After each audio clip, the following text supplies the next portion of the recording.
So, come tale puterea ta o Istanbul na your man.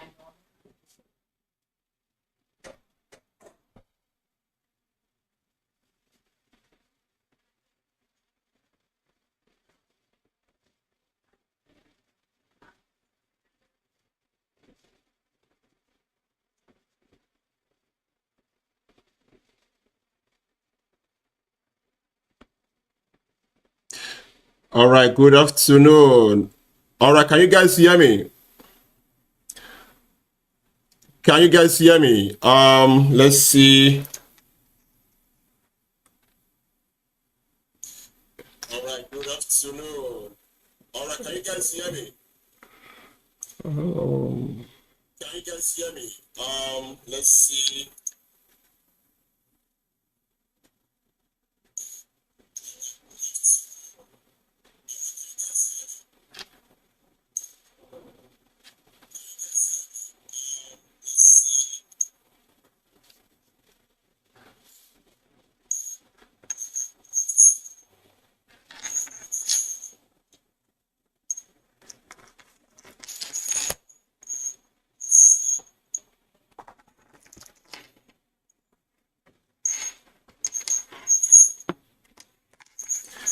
Yes, so it's gonna be on it's gonna be happening on YouTube, or the voting will be done.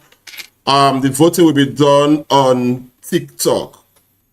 We're gonna be getting the voters on TikTok. So on YouTube, but the voting will be done. The voting will be done on TikTok.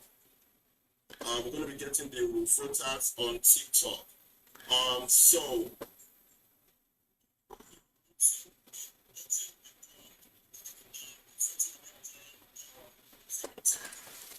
we're still waiting. So we'll let's get the okay. Halima, you're here. Giovanni, you're here. Have faithful. Are you here? Have faithful.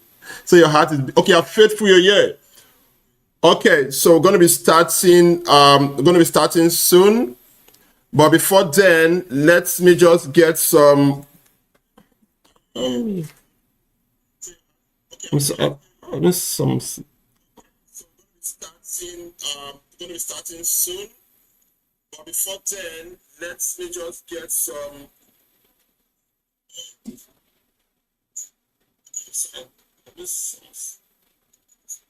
Can you guys hear me very well? Can you hear me very well? Can everyone hear me clearly from your end? Can everyone hear me clearly? Can you guys hear me clearly? Please confirm if you can hear me clearly from your end. I don't know. From your end. Can everyone hear me clearly? Okay, you can hear me clearly. Okay, good. All right, thank you. Thank you for okay. All right, good. All right, so what we're going to be doing now, first of all, I'm going to bring up the contestants one after the other. And yes, I'm still can hear your phone too. Oh, okay.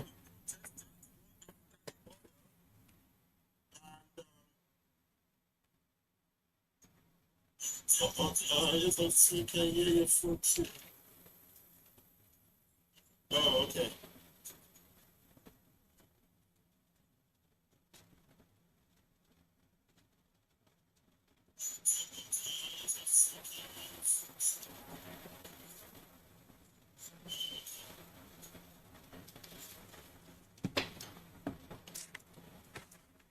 Okay, good.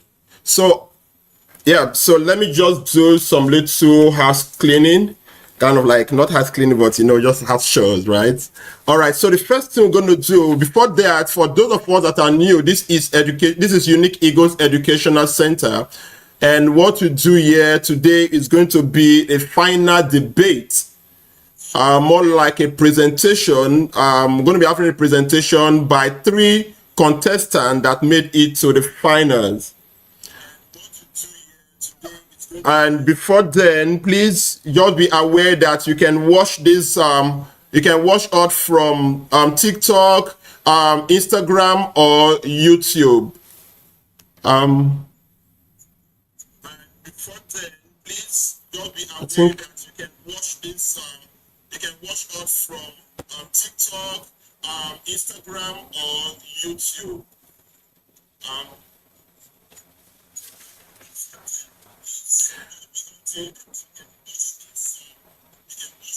I'm just trying to do trying to check some stuff here. I don't know. I'm hearing myself. So from the other platform. So I think I have to remove one of them so we can easily see. I think you can now only be able to see us from TikTok and YouTube. So I've taken off the Instagram. The Instagram is, yes, the Instagram is a little bit stressy for me, so I have to take it out. So we are only live on TikTok and YouTube. So the voting will be done on TikTok. So please be aware that after the presentation, after the contestant have made their presentations, the voting will be done on TikTok. So I'm going to let you guys know when it's time for the voting. And please be also aware that each of their presentations, yeah, good. I've taken it off. Everything about Instagram is always something else. Everything about Instagram is always different. I don't know. So I'm going to, so what we're going to be doing is that while the contestants are making their presentations, please listen and keep your questions. There will be time for you to ask questions, okay? And also, are faithful, don't worry, are faithful, use your phone. Are faithful, use your phone, use your phone. Are faithful, use your we do not have energy to go through the stress today with the system. Are faithful, use your phone. I'm going to, like I told you already, we're going to just control it from here. Are faithful, can you hear me? Notify me on the comment section if you heard me, what I said. Are faithful. All right, so while the contestants are getting ready, I just want to let us know. So each of the contestants will be presenting, and when they're making that presentation, please keep your questions because you're going to be asking them questions later on. I'm going to let you know when it's time to ask them questions.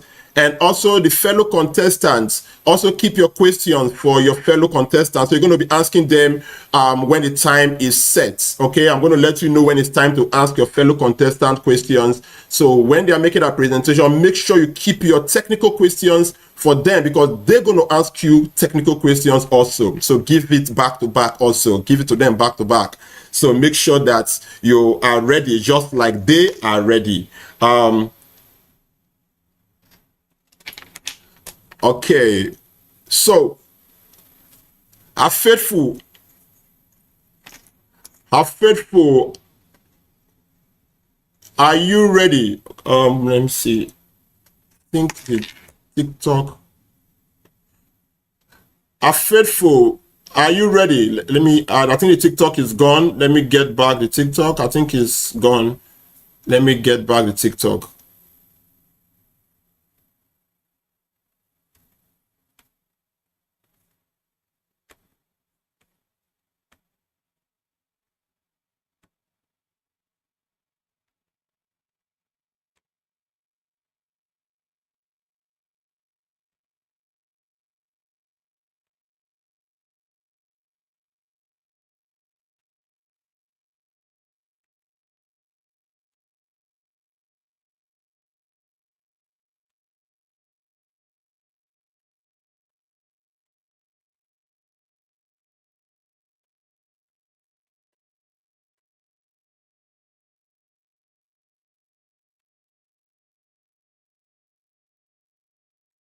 Okay, I think TikTok is, no, I'm faithful, don't, you still want to use you want to use a system? I'm faithful, are you sure you want to use a system? You want to use a computer? Your phone, we can use your phone. Okay, Giovanni, are you ready, Giovanni? Let me be sure the contestants are ready. Giovanni, are you ready? Please indicate on the comment section if you're ready, Giovanni.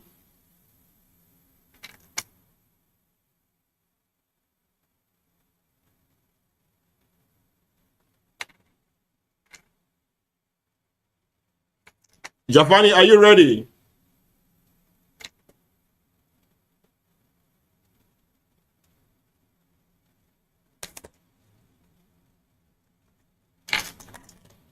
Hello, Giovanni. We can hear you. Are you ready, Giovanni? Confirm if you're ready. Have faithful also. Are you ready? Have faithful.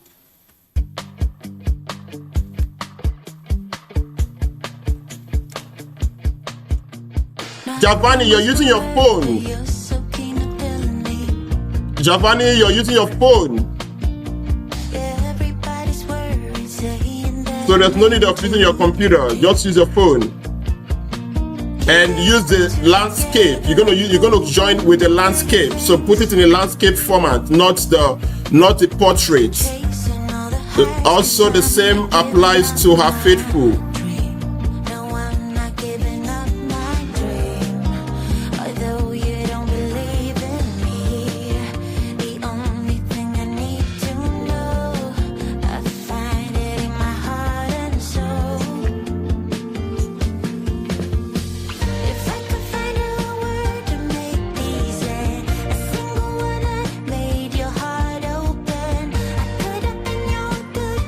Have faithful. Have faithful. Can you hear me?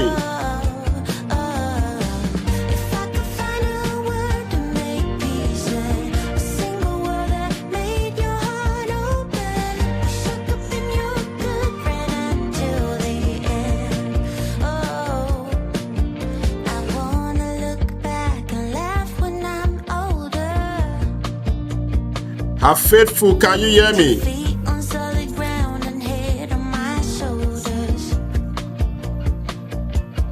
All right, people on TikTok, guys, can you guys hear me? Our friends on TikTok, can you guys hear me?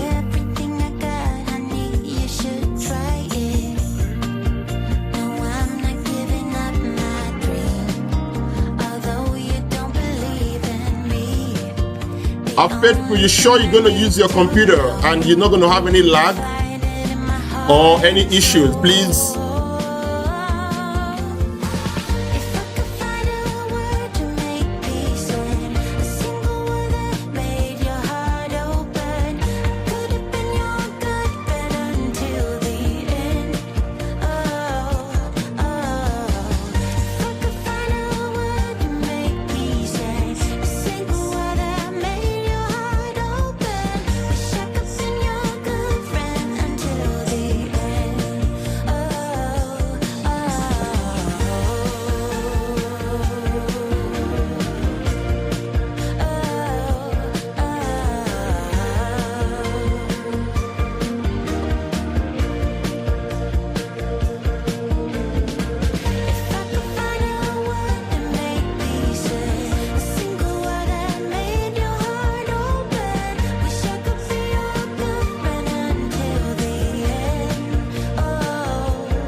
Good afternoon, Daisy. Good afternoon, Daisy.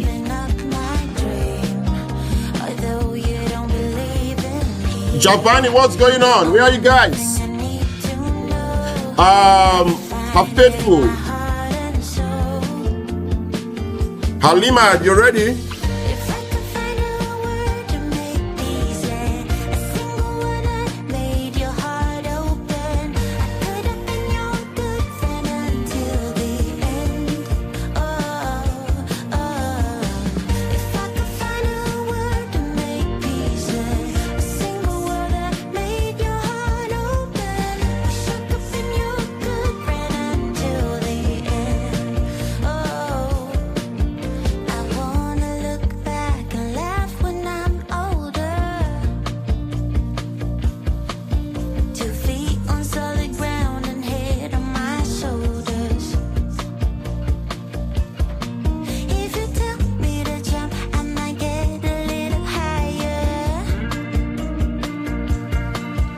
All right, Lawa, thank you so much for confirming. You should try it.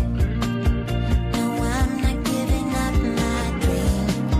Although you don't believe in me, the only thing I need to know. All right, for those of us that are new, while we're waiting, Find a word to make peace in. A single word that made your heart open.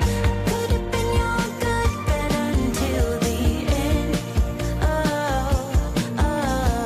If I could find a word to make okay, Giovanni, I'm going to have the link here now. So click on the link. good friend until the end. So you're going to click on the link when it's time, not time yet. When it's time for you to come up, click on the link, Giovanni. I'm faithful. Where are you, faithful?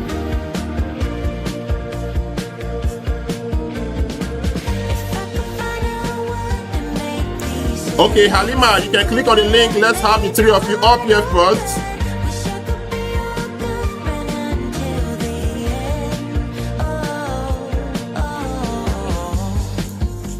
end. Okay, click on the link. Three of you should click on the link, and let's have the three of you here first.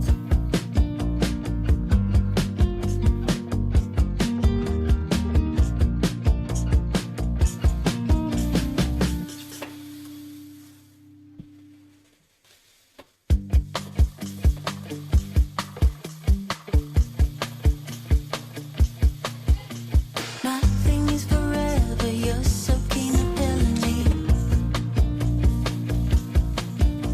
Everybody's worried, saying that I'm into. Click on the link that I just sent, and let's have you guys up. Keep it all together, move on to bigger things. Chasing all the highs, 'cause I'm not giving up my dreams. Thank you so much, our TikTok people. Thank you, our TikTok family. Thank you. Thank you for tapping the screen. Thank you so much. Keep tapping the screen for us, guys. Thank you.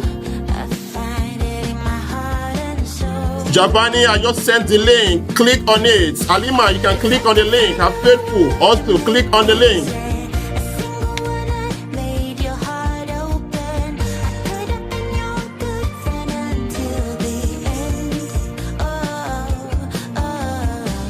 If I could find a word to make peace with, a single word that made your heart open. Wish I could been your good Okay. friend until the All right, Halima, can we have you up?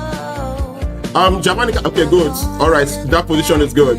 All right, Halima, can we have you up? 2 feet on solid ground and I'm head. faithful also. Can we have you up here? Up, please. If you tell me to jump, I might get a little higher. I give everything I got, I need, you should try it. No, I'm not giving up my dream. Although you don't believe in me, the only thing I need to know. I find it in my heart and soul. All right, Halima also. All right, I'm faithful. Can we have you up? I'm faithful. Giovanni, we can't see you. Can you put on your camera, Giovanni? I'm faithful.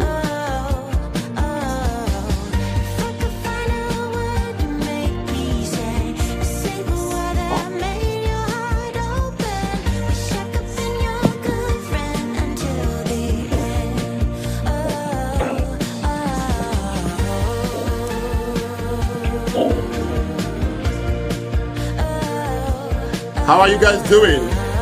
Link, you're waiting for a link to load. That's why I say use your phone.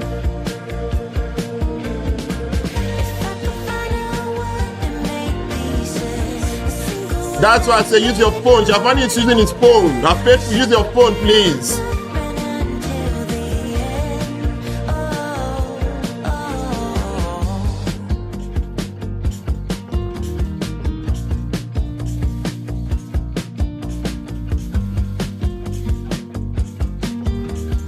We're still waiting for her faithful.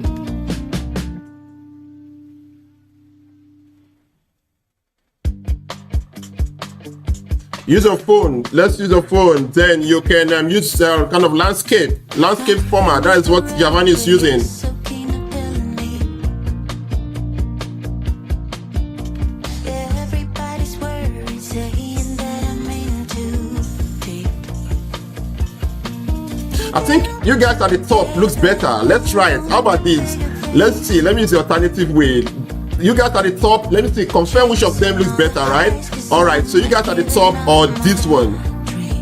No, I'm not giving up my dream. Which looks better? This one or the first one? Like this is better. Only thing I need to know, I find it. What do you think, Halima? I can't hear you, Halima. You're muted. Anyone is fine to me, actually. This is Anyone better, is right? fine to me. Yes. Okay, let me see. I look like, okay. This is better. Okay. So this, okay. Let me. The comment says better. This is better. Faithful, where are you? We are all waiting for you now. You're just the one we're waiting for now. Faithful, click on the link and let's have you.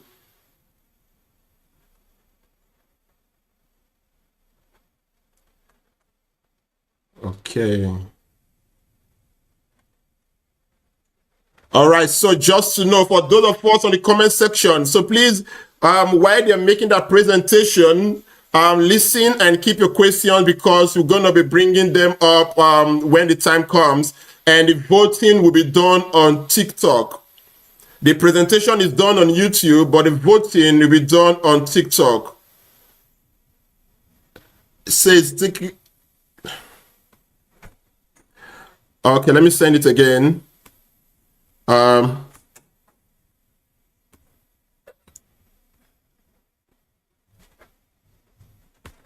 Let me say it again.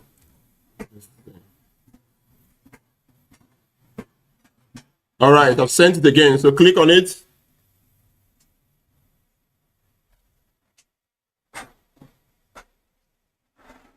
Let's be sure. I want to be sure everyone is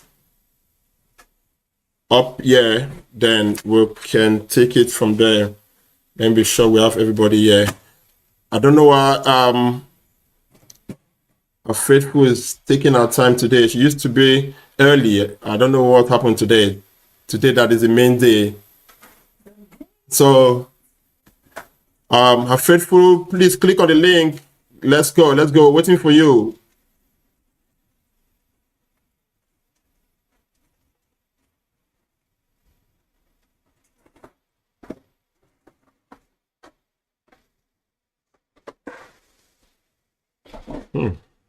Don't know what's going on with our faithful end.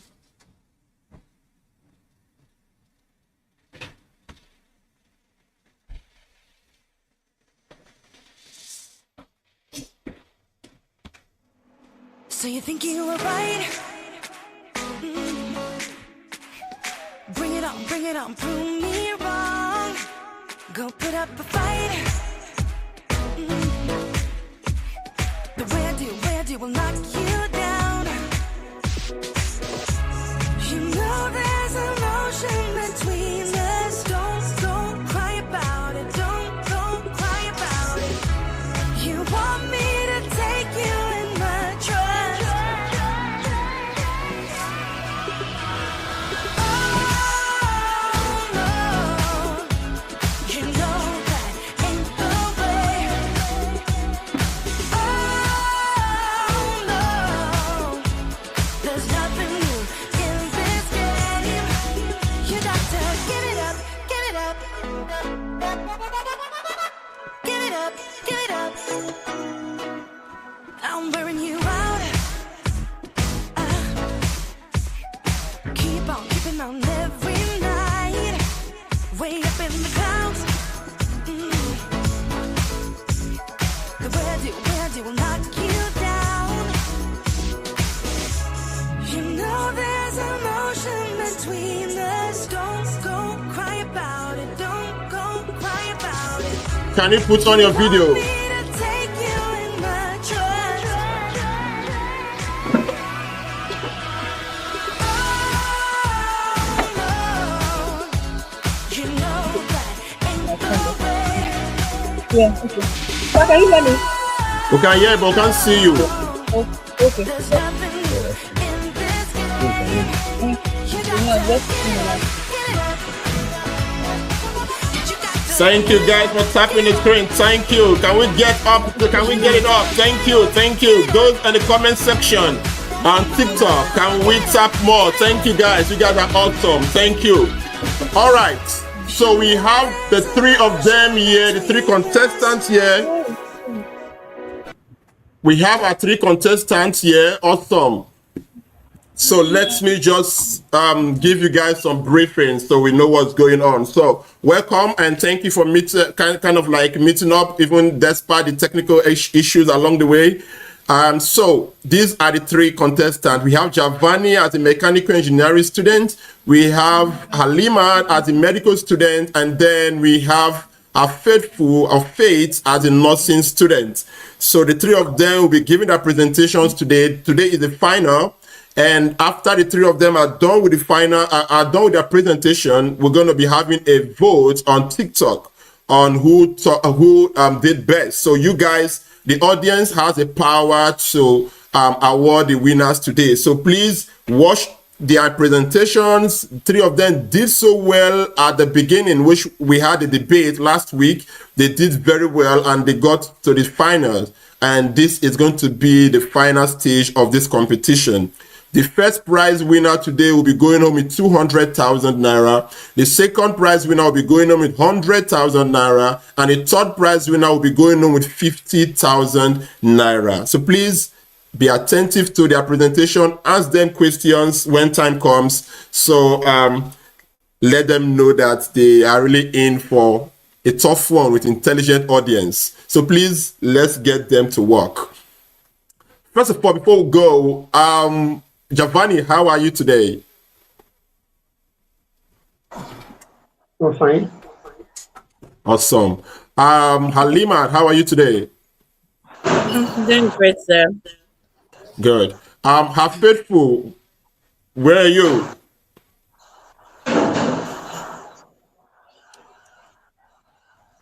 Faithful, I thought you said your network is good. What's happening today?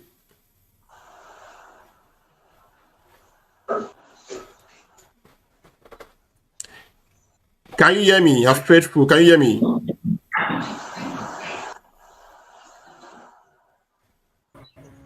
Yes, I can hear you. Please, can you be in a location where we can have you like your attention, because you're kind of like you're booting, seems your network is not friendly. Your voice is Are you the, echoing. but can you hear me? You can hear me, right? Yes. Yes. Okay, all right. So these are the three contestants. So I'll be taking, you guys can be going off now. I'll take you out, so you go off, and then we're going to start with the presentation after that. So you guys can go off. I just wanted to introduce you guys. Okay? All right. Sure. All right. So, yes, you can log off. Go off, Alima, because I'm still having you here.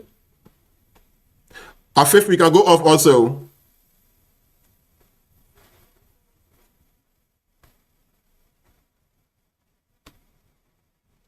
All right. We're going to be bringing our first person here. That is going to be Javani. Javani will bring you up. Let's have you, Javani. All right, so Javani, now you can come up back. You can come on back now. Let's have you up, Javani. Click on the link again, Javani, and then come up.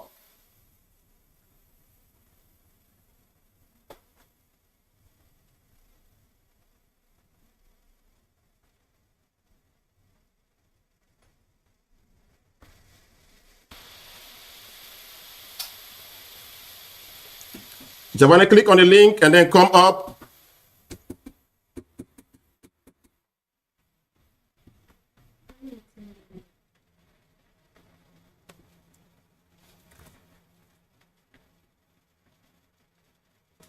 Yeah, the link is there. So click on the link, Javani, and let's have you up.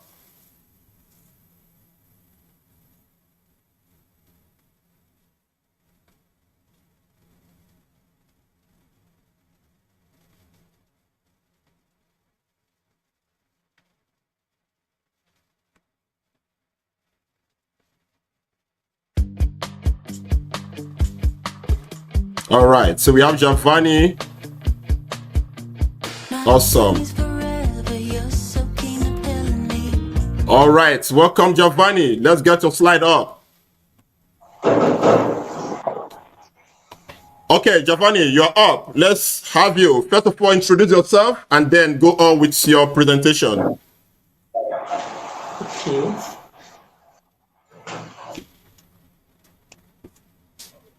Can you guys hear me? We can hear you.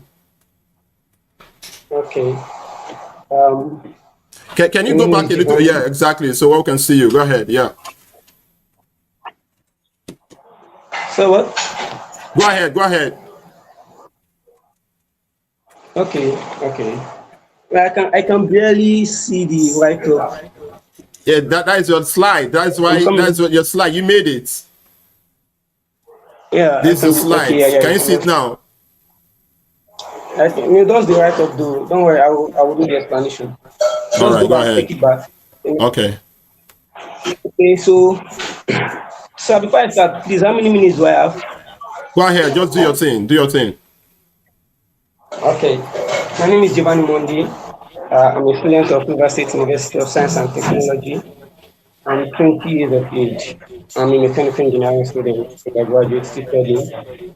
And today I'll be talking about my career path, which is mechanical engineering. Okay, but during our last debate, I wasn't able to explain deep about engineering. So today I will use my time to explain more further about mechanical engineering. You see, mechanical engineering is beyond the profession, it's beyond the career. It's like every single thing depends on engineering, the world system today. And so we are not just a career or a profession, we are like the heartbeat of the nation. As a mechanical engineer, you put every other thing on your shoulder, you carry the world's economy, make sure you increase it to the maximum peak. And we are the foundation of the future for Nigeria in this present economy. So can you take to the next slide? Second slide. Okay. Yes. Now, in this slide, I'm talking about societal importance of mechanical engineering in Nigeria. You see, like I said, we are the foundation of the future for Nigeria. And the country needs engineers in so many ways, so many aspects. As an engineer, there are so many things we could do for the country. Firstly, the road, the transport. We are responsible for the transport system in Nigeria as mechanical engineers. And without the transportation system in Nigeria, I don't think any of us would really want to go back to the time past where we travel on camels or donkeys or trek for a long distance. But as mechanical engineer comes into play as a career and a profession, we've made that part of life easy for everyone to travel, either by air or by land or by water, whichever one, even by rail, though it's still under the land. We are responsible for that. And we also are responsible for the energy you see, your electricity. It's because of us we have 24 hours electricity in Nigeria, and we keep that up as a result of our profession. We spend a lot of time on calculated risk and the pressure, and also we take the responsibility as a group.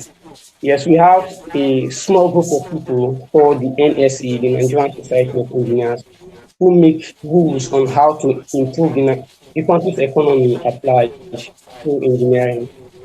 And then, as a result of engineers in the society, we are able to actualize or able to see possible outcome of what we've been doing, which are transportation systems, renewable energy, innovation, schools, operation, and also hospital equipment. So the next slide.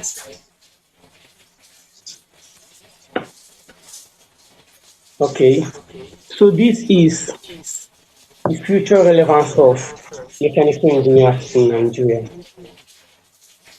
Well, talking about the future of mechanical engineers, in the next 20 years, I don't think we'll still be in the world system which we are now. Everything is actually moving into an AI operation where ICT has to rule. Mechanical engineers are the architect of renewable energies. And I think Nigeria or any country at large won't be able to um, go further if we don't have engineers, mechanical engineers in the world system. Because, like I said, we are into operation of electricity. We are the heartbeat of the nation when it comes to transportation. And then in the future to come, in the next 20 years, the way we see the country will not actually be the way to be. Cars will advance, we'll move into electricity, we'll move into hydro energy, wind energy, turbines. We'll go into a lot of things, far important things that engineers will be able to bring into the country, mechanical engineers to be precise, will bring into the country as a result of our calculated risk and also the practical we do, we conduct, the experiments we take, and more discoveries that we make. We'll be able to innovate things, we'll be able to upgrade things, and we'll be able to make sure the world is a better place at large. Next slide.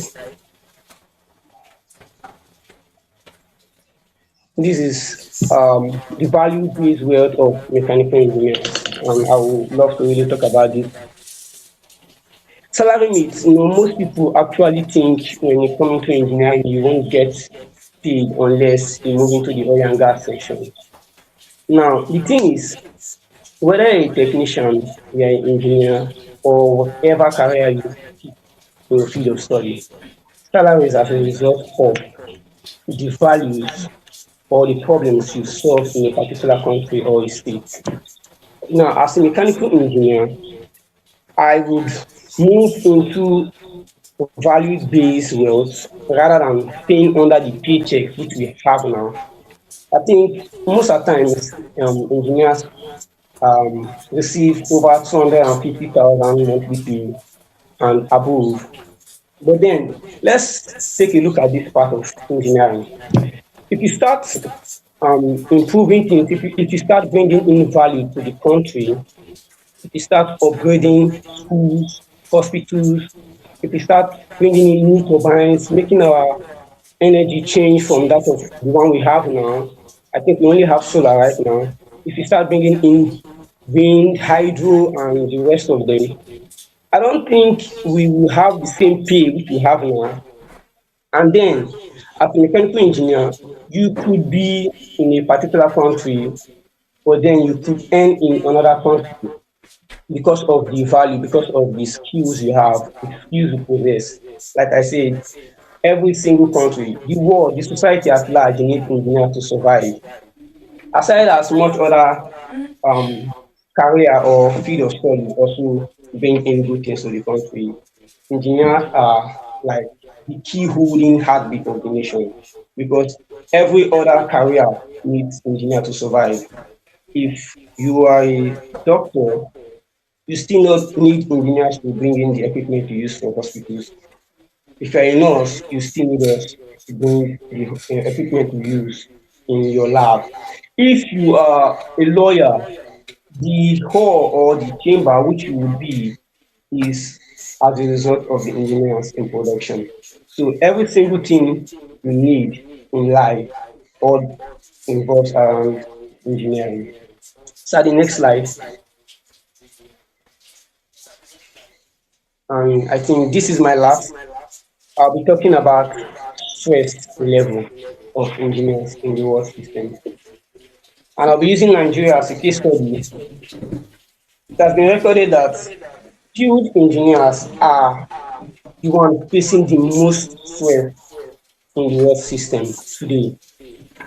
And that's as a result of the high climbings, as a result of the heavy duty machines they carry, and a lot more. During our last debate, a question was thrown at me saying that we say that engineers are stressed, but so nurses and doctors they spend 24 hours standing, taking patients making them feel okay, trying to work out things for them so that they can be alive. And they hold a lot of responsibility and stress. And then I thought to myself again, and I went down to another research, which brought me to this. I said something last week, Saturday, that the nurses, the doctors, they undergo stress, no doubt, but then all the stress we could think of are emotional stress. They deal on how will I put it?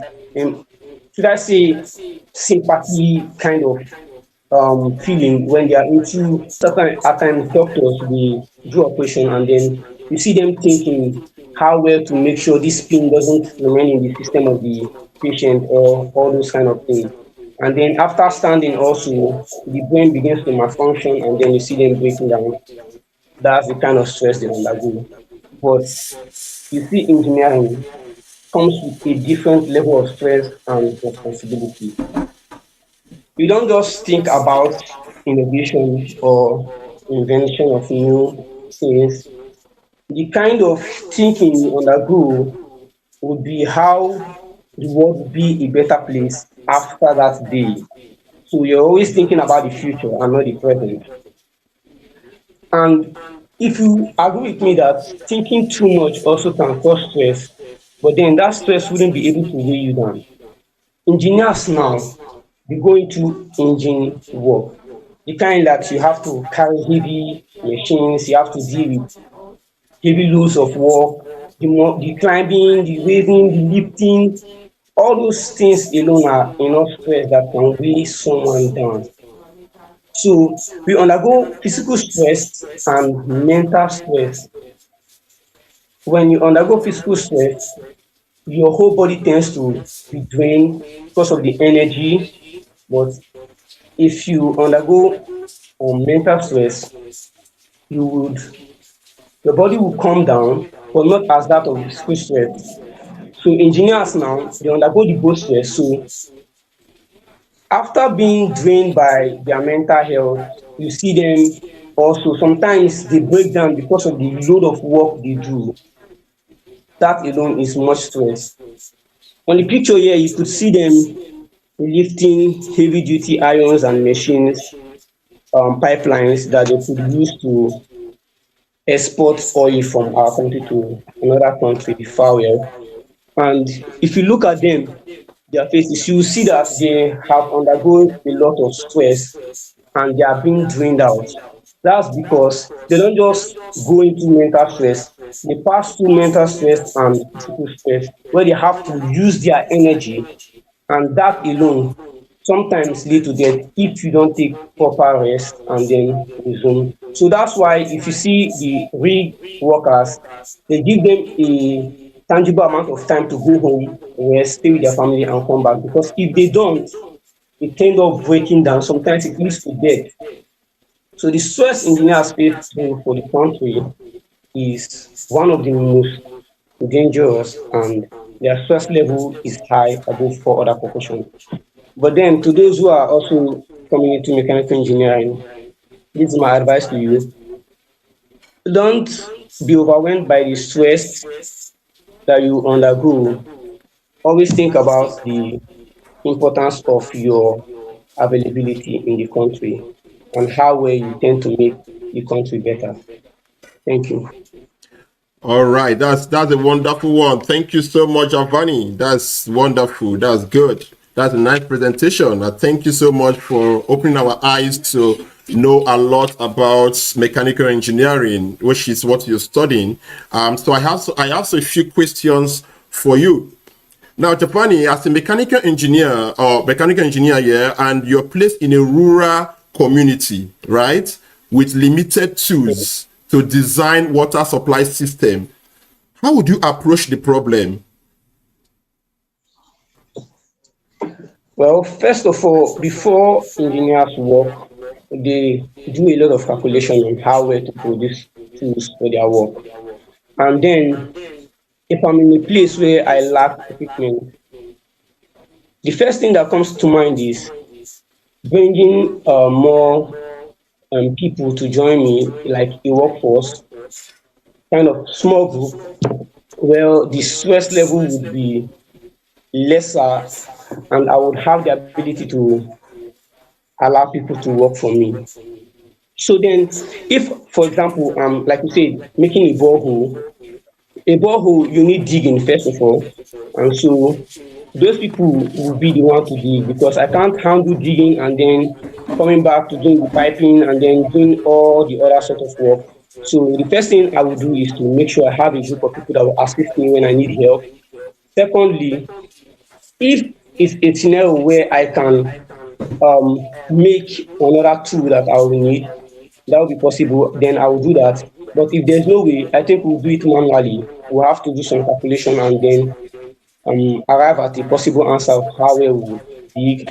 Make it, even though it's not going to be more refined or developed, the thing that comes to mind first is that we'll have to make sure there's availability of water for the society or the people in that particular area.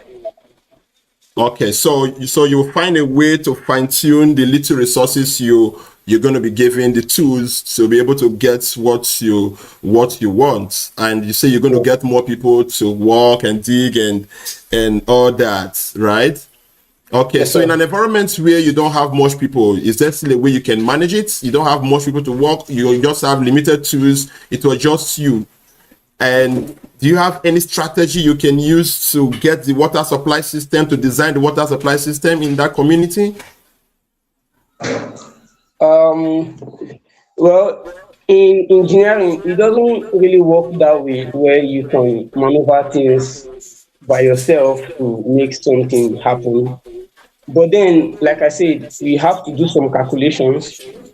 That's the only way you can arrive at a possible answer of making sure that particular project comes to reality. So if I do my calculations and I see that the environment or the place where I'm working at is good enough for me to do it on my own, like the digging is not, the soil is not hard, the equipment I need are not that heavy that I cannot carry. Of course, yes, I will do that on my own. But if there's a scenario where I can't do it on my own, the only thing I can do is to come up with some help from the neighboring community. Yes. All right, that's good. Thank you so much. Thank you so much. My second question is, we agreed that we usually have bridges. Usually have engineering failures. Even as good as engineering, they still have failures. Do you agree with me? Yes, I do. So bridges still collapse even till today. We see year of bridges kind of like we say, okay, something happened in this particular area, the bridge collapsed and a lot of things, bad things happen. Now, in your own opinion, as the first year student, the first year engineering, mechanical engineering student, what do you think caused these failures? Do you think it's more of human error or poor design or system failure, and why? Okay, first of all, a lot of things could cause that. Sometimes it's as a result of the environment, like the tools also causes that. So for me, I would say is as a result of failed calculation in that particular project. You see, if you don't go into proper calculation, you don't get the end result of what you're working on. And so if you carry on with that calculation, everything tends to fail. Even though it lasts a little while, it will still fail. So you have to do proper digging of the environment you're working on, and then your calculation has to be right before you can proceed on anything you're doing. So if there's a bridge collapsing now, maybe before that time, the engineers who are in that field doing that particular job had made an error in their calculation before they carry on that process. And I don't think at that point there's anything you can do. You can only, when the bridge breaks down, you can only go back into your calculation and then see the fault, go back, try as far as you can to make sure that calculation goes right. Or you better still make a new calculation about that particular project and then start work immediately.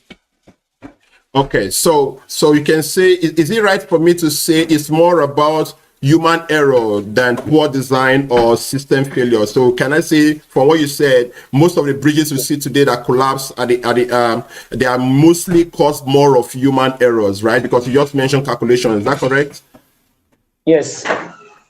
Okay. All right. Okay. So the last question for you today. We know mechanical engineering is a very broad field of study. And if you are to specialize today, will you prefer automotive, robotics, or energy? And why would you make that stand if you have to make any of those choices? Well, I will go into robotics. Robotics, why? Yes, the reason is because dealing with AI is far way easy than doing things on your own. All you need to do is just give them the command, and then they are good to go. Sometimes they don't get easily, should I say, easily stressed. They're not like humans who get stressed out unless, let's say, um, battery failure or system failure, all that. So if I go with robotics, yes, I will give them the command, tell them the kind and design I want for my job, and they are good to go. I don't need to go there and start helping them fix this, add up this, doing more calculations. Already their system is functioning in a way whereby they can do the calculation roughly and then finalize on it and then start work if they have the command to go.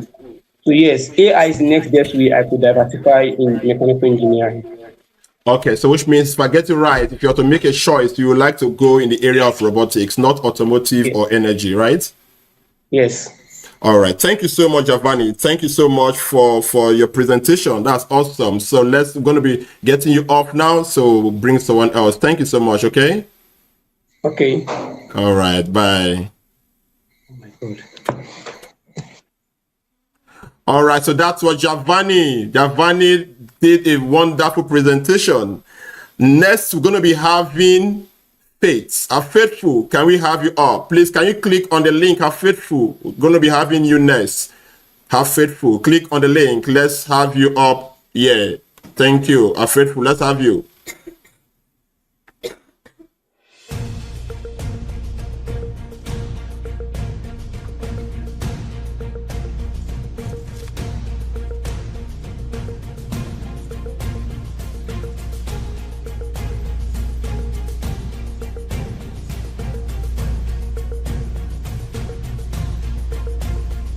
Faithful, we're waiting.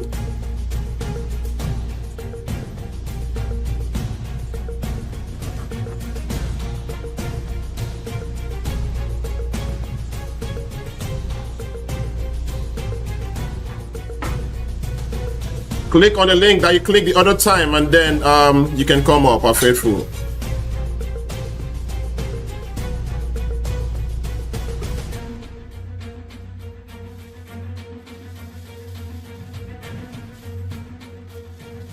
Okay, can we have your video on?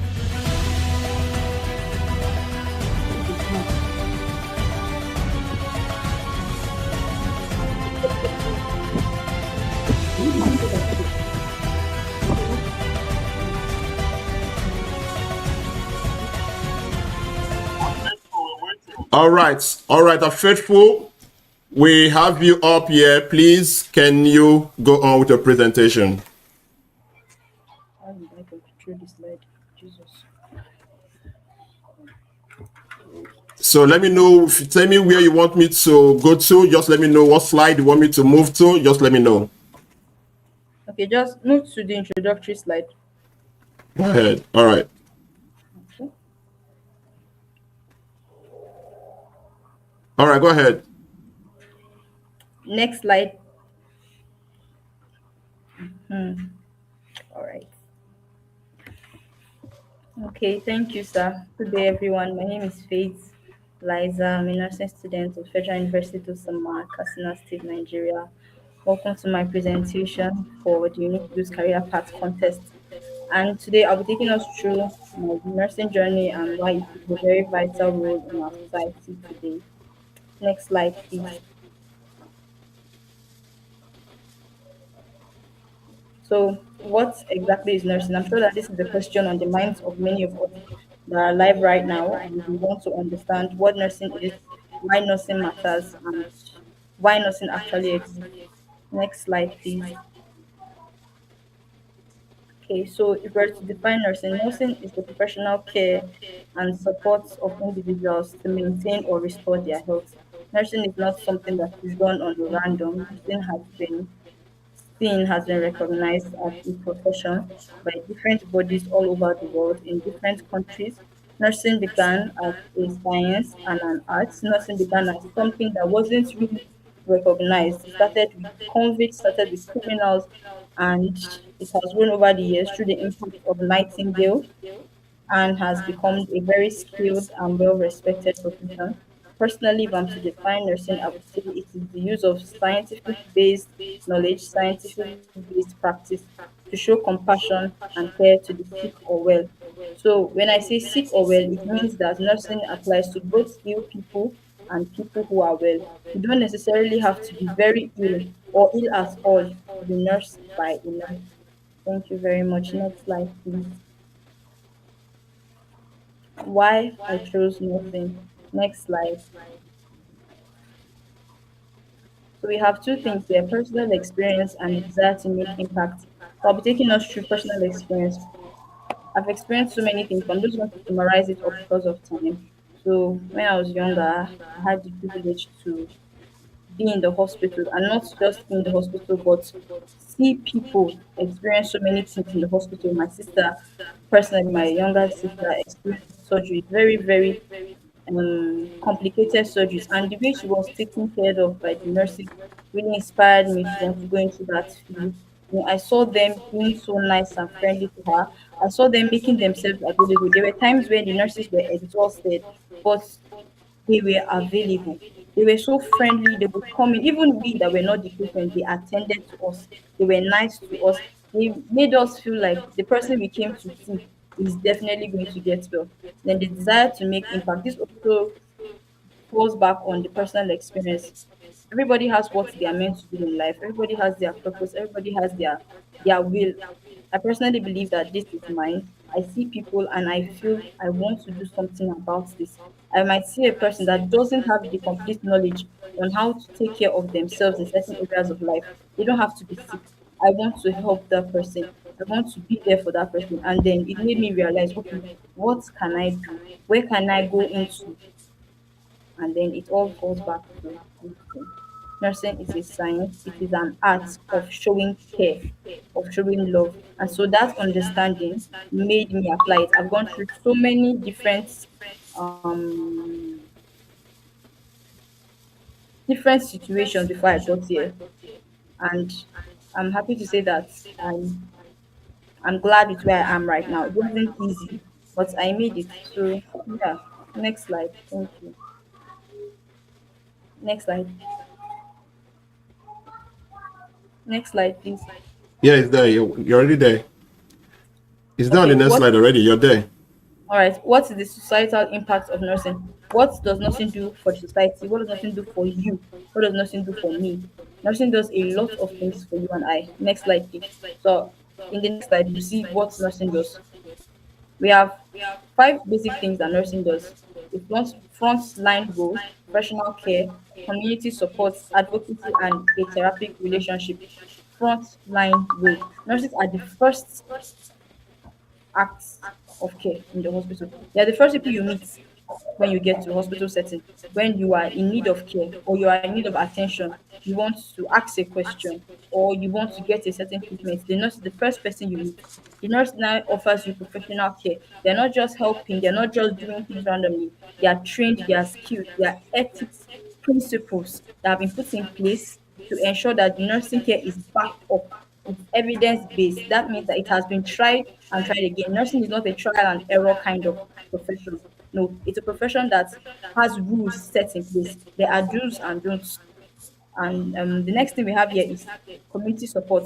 Nurses don't just work in the hospital, they work wide.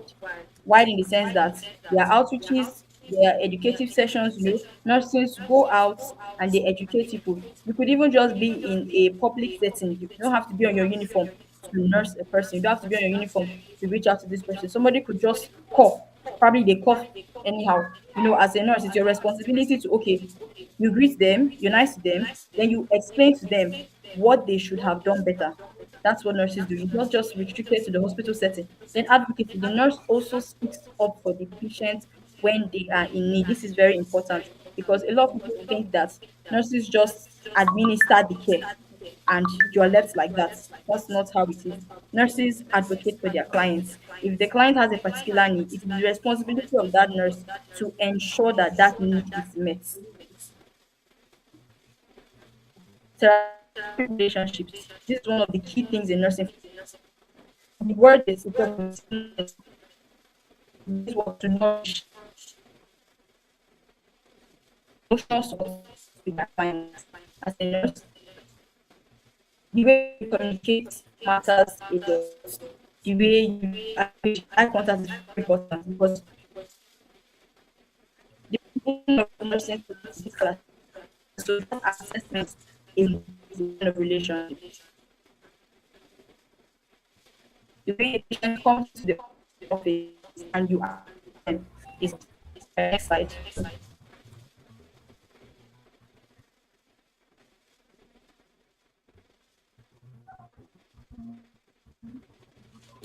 Yeah, I think network. Yeah, I think our network. I'm afraid for your network is not. You're frozen a bit now.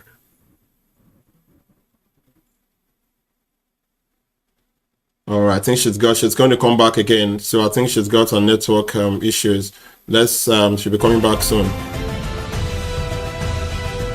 Okay, Fefu, click on the link again and come back again. Yeah.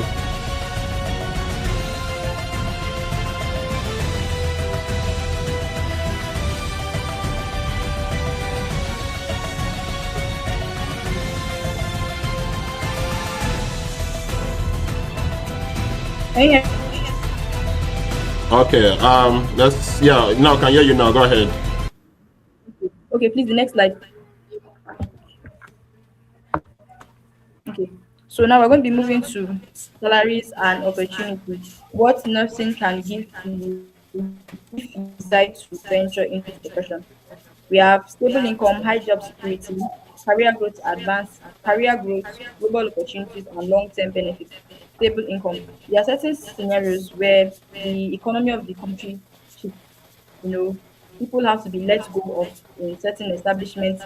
But if you look at the hospital setting, the nurse is always needed. In fact, there are certain times, in times like that, the demand for nurses increase. Why? Because you might have some communities going through depression, people might suddenly become sick, their BPs are rising, some are falling, that is where the demand for nurses gets more. So the more nurses are employed, the more they are needed. You begin to understand that okay, it's a very stable profession. It offers you job security. This brings me to job security. Healthcare is always needed. There is never a time whereby it's like, no, we no longer need healthcare because whether we believe it or not, there will surely be people that will get sick, or people that will need that help. And then with this comes career growth and advancement. It's not a static profession, it's very dynamic. You continue going up, up, up, up. There are different degrees you obtain, there are different licenses, different certifications. The more you advance, the higher the salary income. So a person could decide to stay back and have only their RN. Another person could decide, no, I don't want an RN. Another person could decide, I don't just want an RM, I want an RPHN. There are different levels to it. So with this comes specialization. You could be a pediatric nurse, you could be an oncology nurse, you could be different, there are different ranges of this profession. And then global opportunities, yes, you can work internationally. Nurses are needed everywhere in the world, everywhere. Long-term benefits, there's growth over time, like I said earlier. It's not just from the start. It's not when you are done from the university working and that's all. It's what you learned last year, you're learning this year. No, it's a continuous process. That's why it is an evidence-based practice. These are things that have been done before. And then when new things come about, there are certain principles set in place that guide you on how to handle them. Next slide, please. Now, future relevance and AI. We often hear that AI is going to replace a lot of things in the world. But that does not apply to nursing. Yes, AI cannot replace nursing care. Instead, AI can help improve nursing care.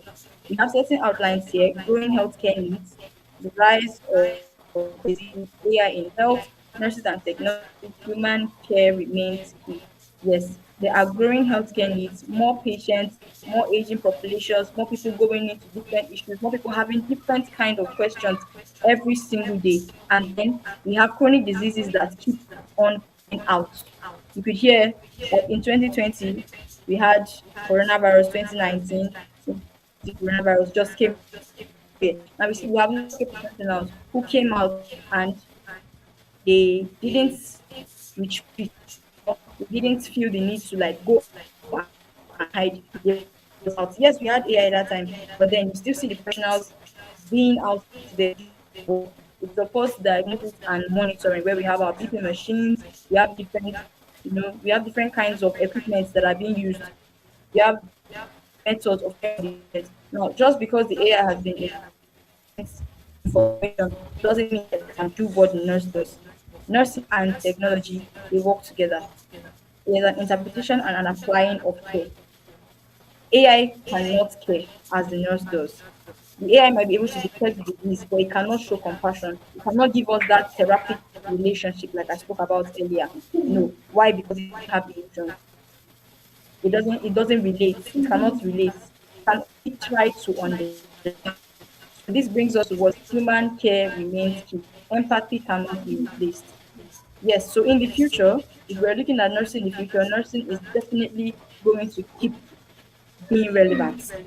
There is no erasing of nurses, there's no erasing of nurses in the healthcare setting. Instead, there's going to be more demands for nurses. Why? Because even our atmosphere is getting unhealthy. We see that the ozone layer keeps depleting every single day. This means that what people are getting more sick, people are literally exposed to so many radiation, to so many different chemicals every day. We see these things happening, and so the need for nurses definitely is going to increase. Thank you. Next slide.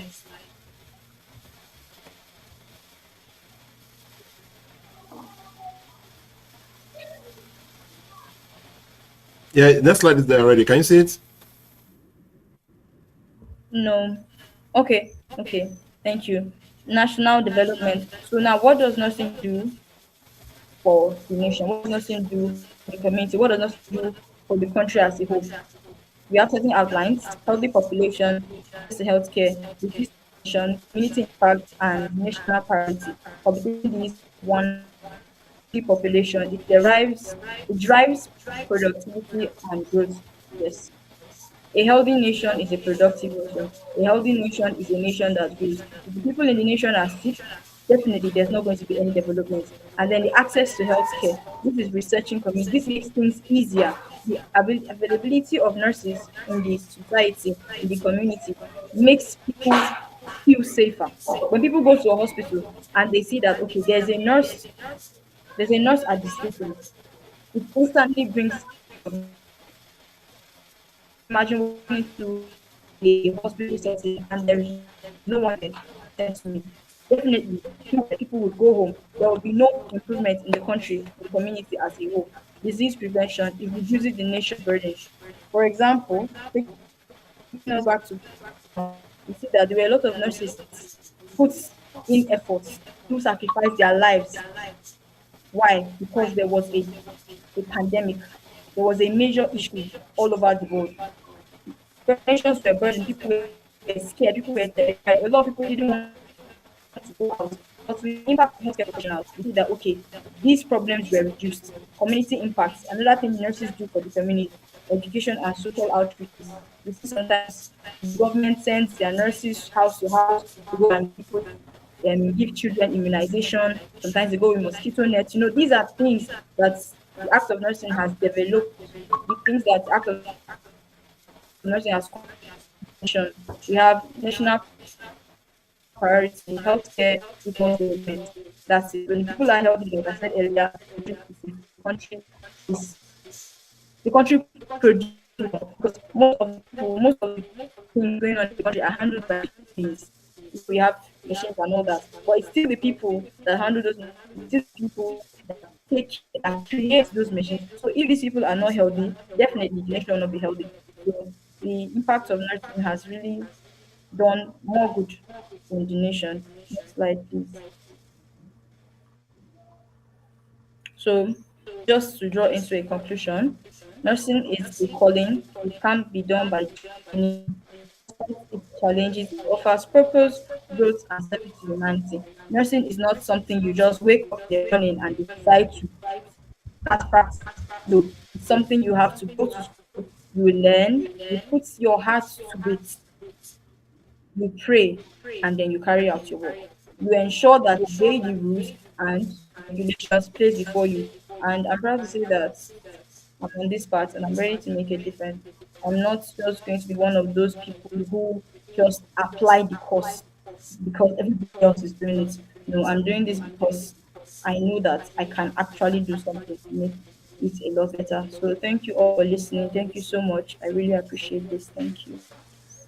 All right. Thank you so much, Faithful. Thank you, Faith, for this wonderful and very detailed presentation. We appreciate your time. We thank you, despite the fact that network was a little bit ishy, but you were able to pull through. All right. I have a few questions for you. The first question is, can you hear me, Faith? Yes, sir.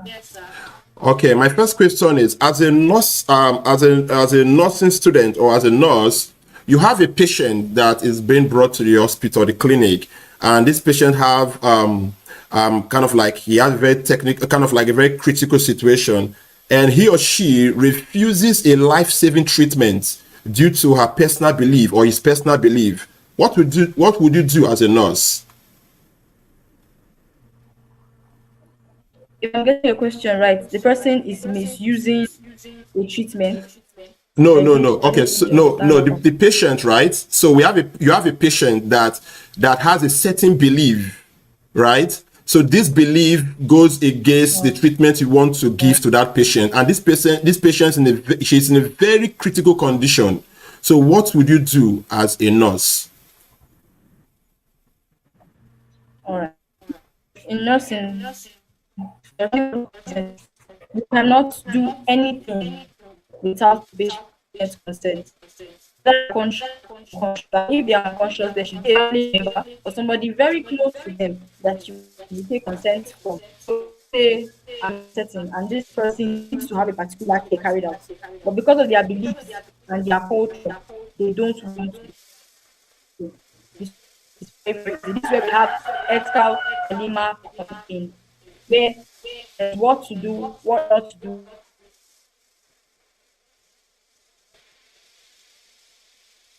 Faithful, you can't your network is so poor. Can you switch, please?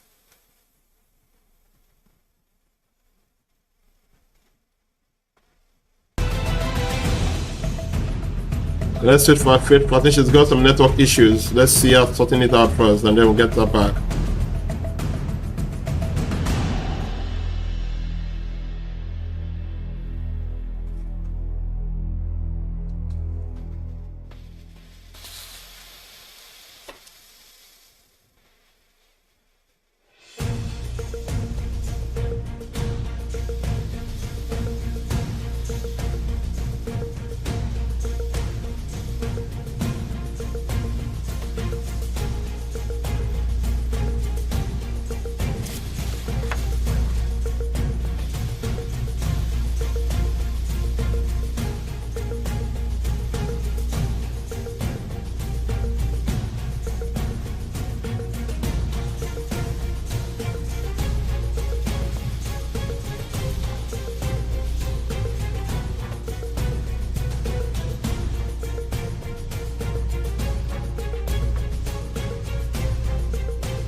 Faithful.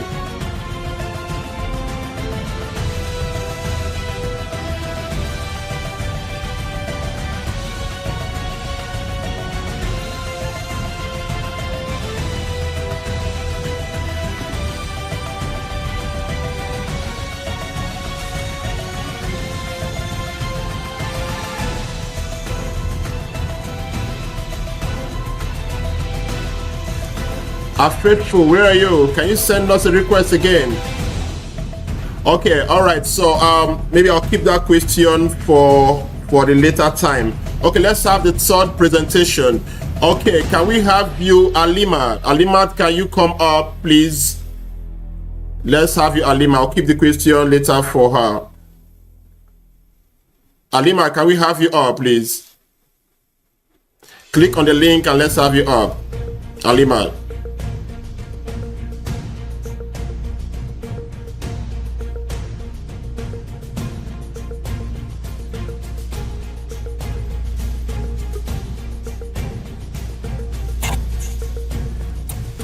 Hello, Alima. Good evening, everyone. Good evening, sir. Good evening. All right, let's have you. Let me take this off. Okay, go Can I ahead. project mine? Yeah, you can project yours. Yeah. Okay. I don't know why it's not showing. Have you sent me the request? Is this it? Yes. Yes. Okay. Yes. It's currently on. Good evening, everybody. Good evening. It has been such a wonderful session from the beginning, from Davani's presentation down to our faithful presentation.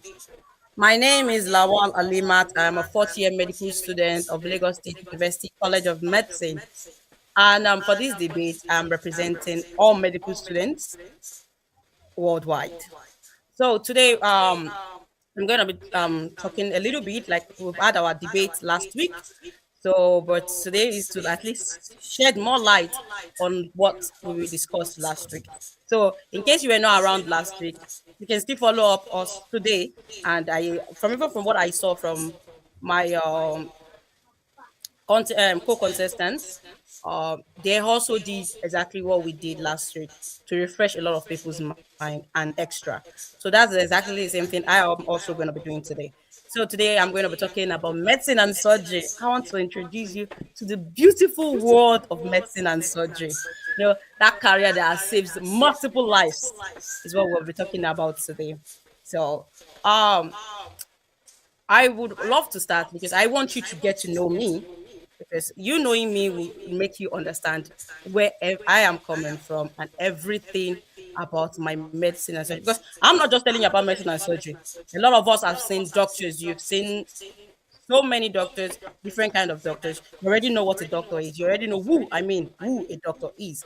But now I'm telling you this medicine and surgery from my own perspective. So we're going to be talking about it from my perspective. So I'm going to be talking about my journey. How did I even get here? How did I land in medicine and surgery field? How did why am I pursuing such a tedious goal? My journey for medicine and surgery started as like an infatuation, as a young child wearing this white coat, this pristine white coat, and the prestige people give to doctors. And my mom always telling me she wants me to be a doctor. That get up feelings in me. But like I would say, life happens, and he tried to stop me from achieving that dream I had, the dream to become a medical doctor. I had to wait years, 5 years after secondary school. Not that the waiting was not because she's not that good. No, she's not this. The waiting was because I had a dream, like Martin Luther King would say. I had a dream, had something I was pursuing. I wanted medicine and surgery so much because I wanted a life. I wanted to know that my two hands saved a life, because I have seen the cost of a life. So I wanted my two hands, and knowing that somebody is alive, somebody is breathing, somebody is with their family, somebody is happy, somebody is on the surface of this earth today because of what my two hands have done. So I kept on fighting for my dream. I kept on pursuing it despite the delay. And I had to even go through another route. I had to go through JUPEP. I had to do my A levels. And thank God for God's mercy, I came out victorious in my A levels. And I proceeded into medical school. So currently now I'm a fourth-year medical student of LASUCOM. And still yet, that drive has not gone down because I am still pushing. Despite all the hurdles I am facing in medical school, because I will just say it, entering medical school is one of the, in fact, it being hard, I would still say it's one of the easiest parts. Surviving medical school is one of the toughest parts about medical school, about becoming a doctor. Now, that's my journey in medicine and surgery. But now, what's medicine and surgery? Oh, you know where a doctor is. Now, what does that doctor do? Is what I want to tell you about what medicine and surgery is. Medicine and surgery is the practice of a science that diagnoses, they treat, we research, we prevent, and we treat patients. But the entire goal of us doing all this is to preserve a life, to restore a life, to save a life. So the ultimate goal of medicine and surgery, all what we do as a doctor, is to save lives. Now, medicine and surgery takes a 7-year training path for anybody that to show the struggles, because to save a life, it's not something that you can just go like the normal 4-year curriculum that we have, that you just go and use your 4 years and you're out. Medicine and surgery takes 7 years, because we all understand the importance of a life, how heavy a life is. So the very first and second year, they have the anatomy, physiology, biochemistry, and that one is really necessary, because you want to go and treat humans, do you know what is in the human body? Do you know how the human body works? That's what anatomy, physiology, and biochemistry is going to take, telling you everything about the human body, how this human body works. Now, the third and fourth year, you'll be doing pharmacology and pathology. Now you've already known how the body works. Do you know the diseases, the common diseases, that if you see them, can you recognize them?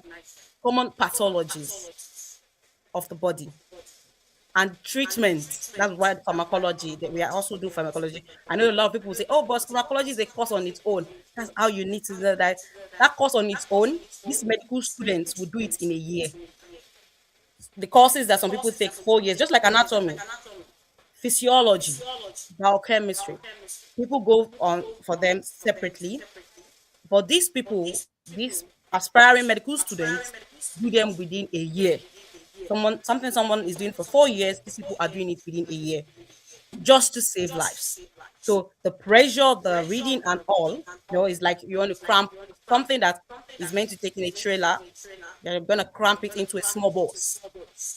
That's exactly how it is. So these people have to survive that pressure and still come out victorious. Now, on the fifth and fourth year, that's the full clinical stage, whereby they do obstetrics, gynecology, pediatrics.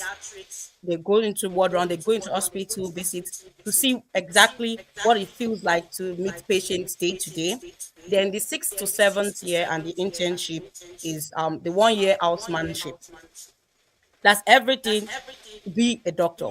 That's the path a doctor must take throughout medical school. Now, I want to show us what a typical day in the life of a doctor looks like.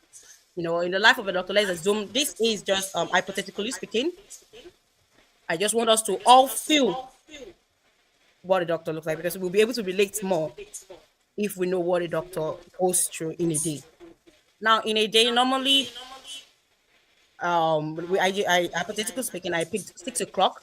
That time, a lot of us might just be waking up, but the doctor is already awake on his morning rounds, going to check out on his patients and seeing, are they safe? How is everything? Then probably by 11, into the whole OR emergency. Cases have been brought in and they must be attended to. Then we have the clinic section later, probably by around 3. And also, in case if they are scheduled theaters, we can have them then. Then around 5, they will go for review, probably possibly to review, because the doctor doesn't just act alone. You are accountable to those lives. Don't just think, oh, the lives are free. This because, like I said, everything about medicine and surgery is preserving lives. So those lives are precious to us, and we are accountable for those lives. So you must give account to those lives. Then from 5 till when God knows, because it doesn't end. It doesn't end. They will be on call. it doesn't end. And you see this typical day that I just showed you, how stressful it is, that we don't even know when it ends. It's different every day. Unlike other jobs where you have a particular routine, you're turning over. Now you go into work, you do your work, the same set of work that you're doing, and by 4 o'clock you're done. But for a doctor, it's different. Every day is unique. Every day is special. Every day is a different ordeal on its own. They have to deal with different things. It might be that the next day they'll start with theater from 12 o'clock midnight. That's showing you how stressful and a day in the life of a doctor is. Now, before medicine, I remembered Sir asked this question. Oh, what happened? They asked this question last week. I mean, that what how would the world be without medicine? We've already seen the world has already experienced a life without medicine before Hippocrates came in and everything. The world has experienced a life without medicine, and it was a terrible one, whereby the life expectancy then was 35 years. Imagine them telling you you can't live beyond 35 years. 35 years now that is not even considered. We consider 35 years as, if we were probably in news that somebody died at 35 years, that person died so young. But then that was the life people were living. 35 years was the life expectancy. Not this one, they're okay. We're talking about 57, we're talking about 100 years. Then it was just 35 years. Then women die during deliveries. That out of 10 women, we usually have cases where lots of women, 1, 2, 3, will die. But medicine has reduced it. It has helped reduce that. Women giving birth now feels like though it's still tedious, it's still a hard job. I wouldn't say it's not a hard job, but it feels less of a hard job. It's now easy. It's not like a walk in the park. Like woman can just get pregnant, go for antenatal, because there's care, because there is medicine. Millions of lives are being saved. Different vaccines are being created now. Unlike the world before medicine, thousands of lives are dying just because of little illnesses like malaria, typhoid. Imagine right now, it's very hard for you to see a word radio just say, oh, this person died, and you're at cause of death, they tell you malaria. And you're like, malaria? Are you kidding me? Are you serious? Can someone die of malaria right now? It's not possible. And the reason you are saying that, the reason you are being astonished by the fact that, malaria can kill somebody, is because of medicine, the creation of medicine. Unlike before in the olden days, before the discovery of medicine, people die of malaria. So it was a usual thing. They don't even know the cause of death. But it was something easy as malaria, typhoid, taking them out. But thanks to medicine, that has not been happening. Now, what has medicine done since it came in? I've said that also in the previous slide. I think I took them together. Thousands of lives have been saved. A lot have been discovered. Vaccines have been created, and that has saved plenty lives. Now, what's the weight of those white coats? This white coat on. You see, how do you recognize a doctor when you go into the hospital? You see the nurse, you see the doctor, you see the technicians. The one reason you recognize a doctor once you enter the hospital is this white coat. But this white coat is not just decoration. It's not just a fancy. And that's why it's not on everybody's neck. This white coat symbolizes a whole lot, because the weight of this white coat is lives. Lives depend on what you do. Your mistake can cost a life, that life that cannot be returned. This white coat gives you holds you legally responsible for every case you handle, every decision you take, everything that happens in the hospital. This white coat signifies that you are the leader. Now, a lot of people I know would have heard of it. I'm going to assume we've heard of it. Thousands of doctors dying during being on call, doctors losing their lives while on call. It's rare to have any other profession giving their lives. It's the only profession that can give that much and still take that much. So this white coat is not just for decoration. It's a symbol of lives depending on you. The heavy weight on the doctor, the pressure on the doctor. Now we have medicine, nursing, and engineering. Just three courses are fantastic. We have these three courses that, in a way or another, they are saving lives. But there's a difference between these three courses that we are discussing today.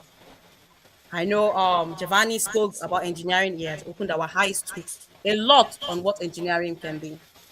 Our faithful spoke about nursing.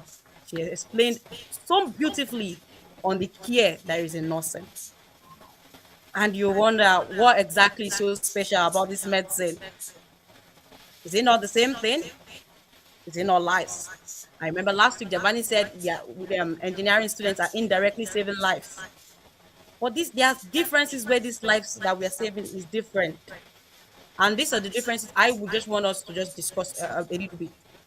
Now, if we look at it, medicine and surgery takes 6 to 7 years plus internship. Nursing takes 4 to 5. Mechanical engineering takes 5. If a doctor makes a mistake today, it's at the cost of the life of a patient. If a nurse makes a mistake today, probably the patient can be harmed and the doctor will come in and rectify that. But if a mechanical engineer makes a mistake today, we'll just say a project cancelled, project failed. Nothing is attached to any mistake they make. If we are to ask that what will happen if, as a doctor, you are not on, if all doctors are wiped off the surface of the ward, let's say maybe they're on holiday, for how many minutes will the ward notice? If doctors are off the ward, I can tell you clearly and with facts that within hours, this ward will crumble. The ward will feel it. Nursing, it could take days. But you see, mechanical engineers, it was going to take months. People might not really notice because their inventions can still work on. If I asked during COVID, a lot of us were there. Who are these people that a lot of people stopped going to work? Stopped visiting our workplace. We were working from home. There was no danger. We didn't face any danger. But if I'm going to tell you, doctors don't take breaks. Holidays,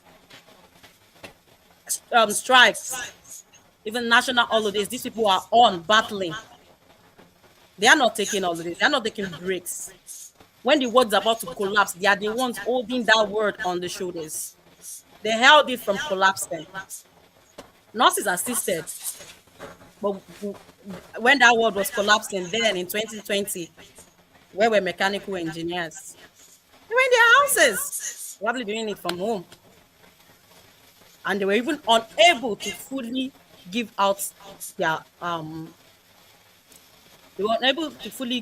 their potentials because they were expecting the nurses and the doctors to come in to save the day, in which they did.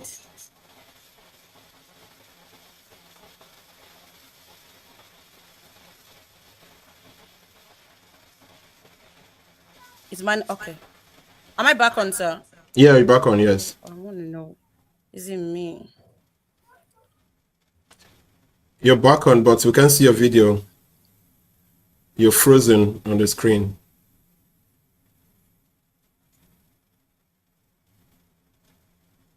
Are you there?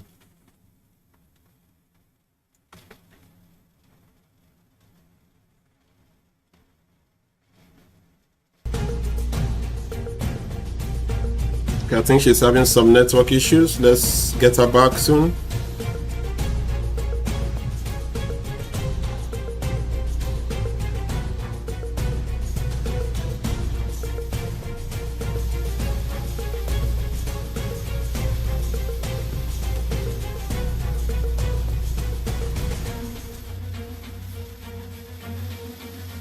Let's wait for her to come back.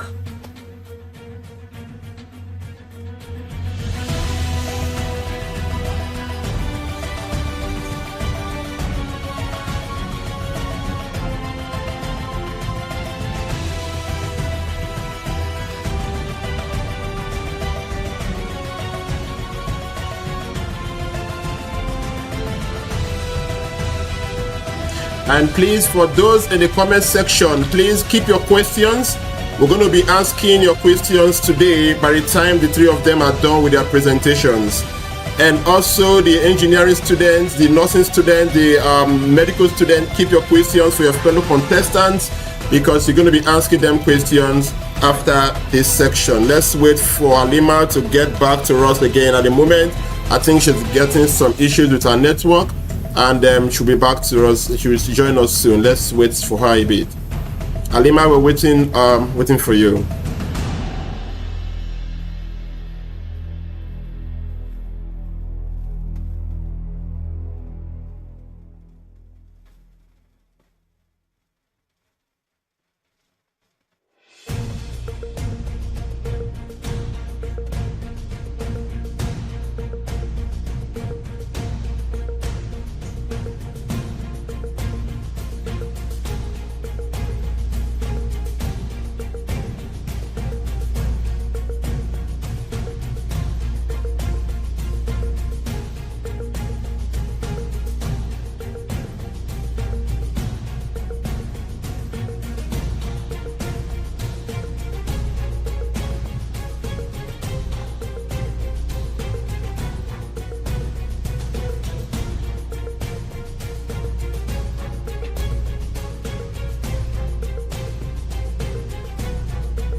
Thank you guys. Thank you for the tapping. Thank you for the likes. Thank you so much for those on the our guys on TikTok. Thank you for tapping on the screen. You guys are wonderful. Thank you so much. Thank you.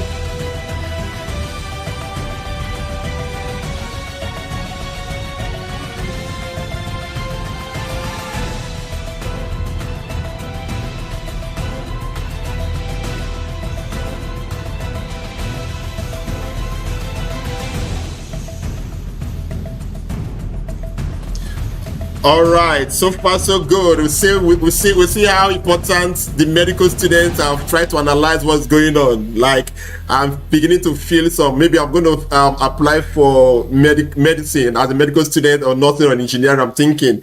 So it's been awesome, nice and wonderful competition so far. We're waiting for Halima to come back and continue.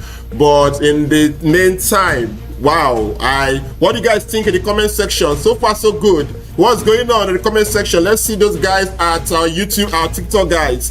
So far so good. What's going on? What do you guys think? Who is leading so far? Let's have your response in the comment section. Who's leading so far? Who's leading so far? Who do you think? Who do you think is going to go home with this 200,000 naira today? On the comment section, let's have your opinion. Let's see. Leave your comment on the comment section. Your response. Let's see.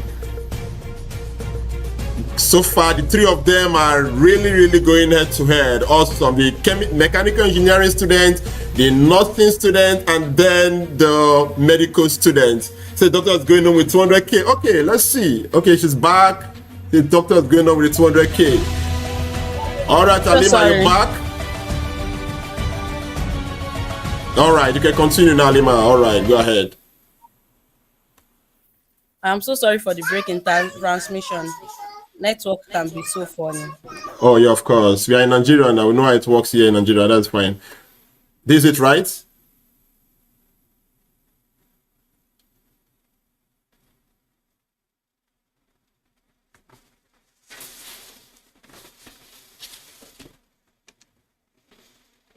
Oh yes. Thank you very much, sir. All right. So, I think we were talking about the differences between the three important courses that we are having here today. And like I was saying, Antilola, please, please, please.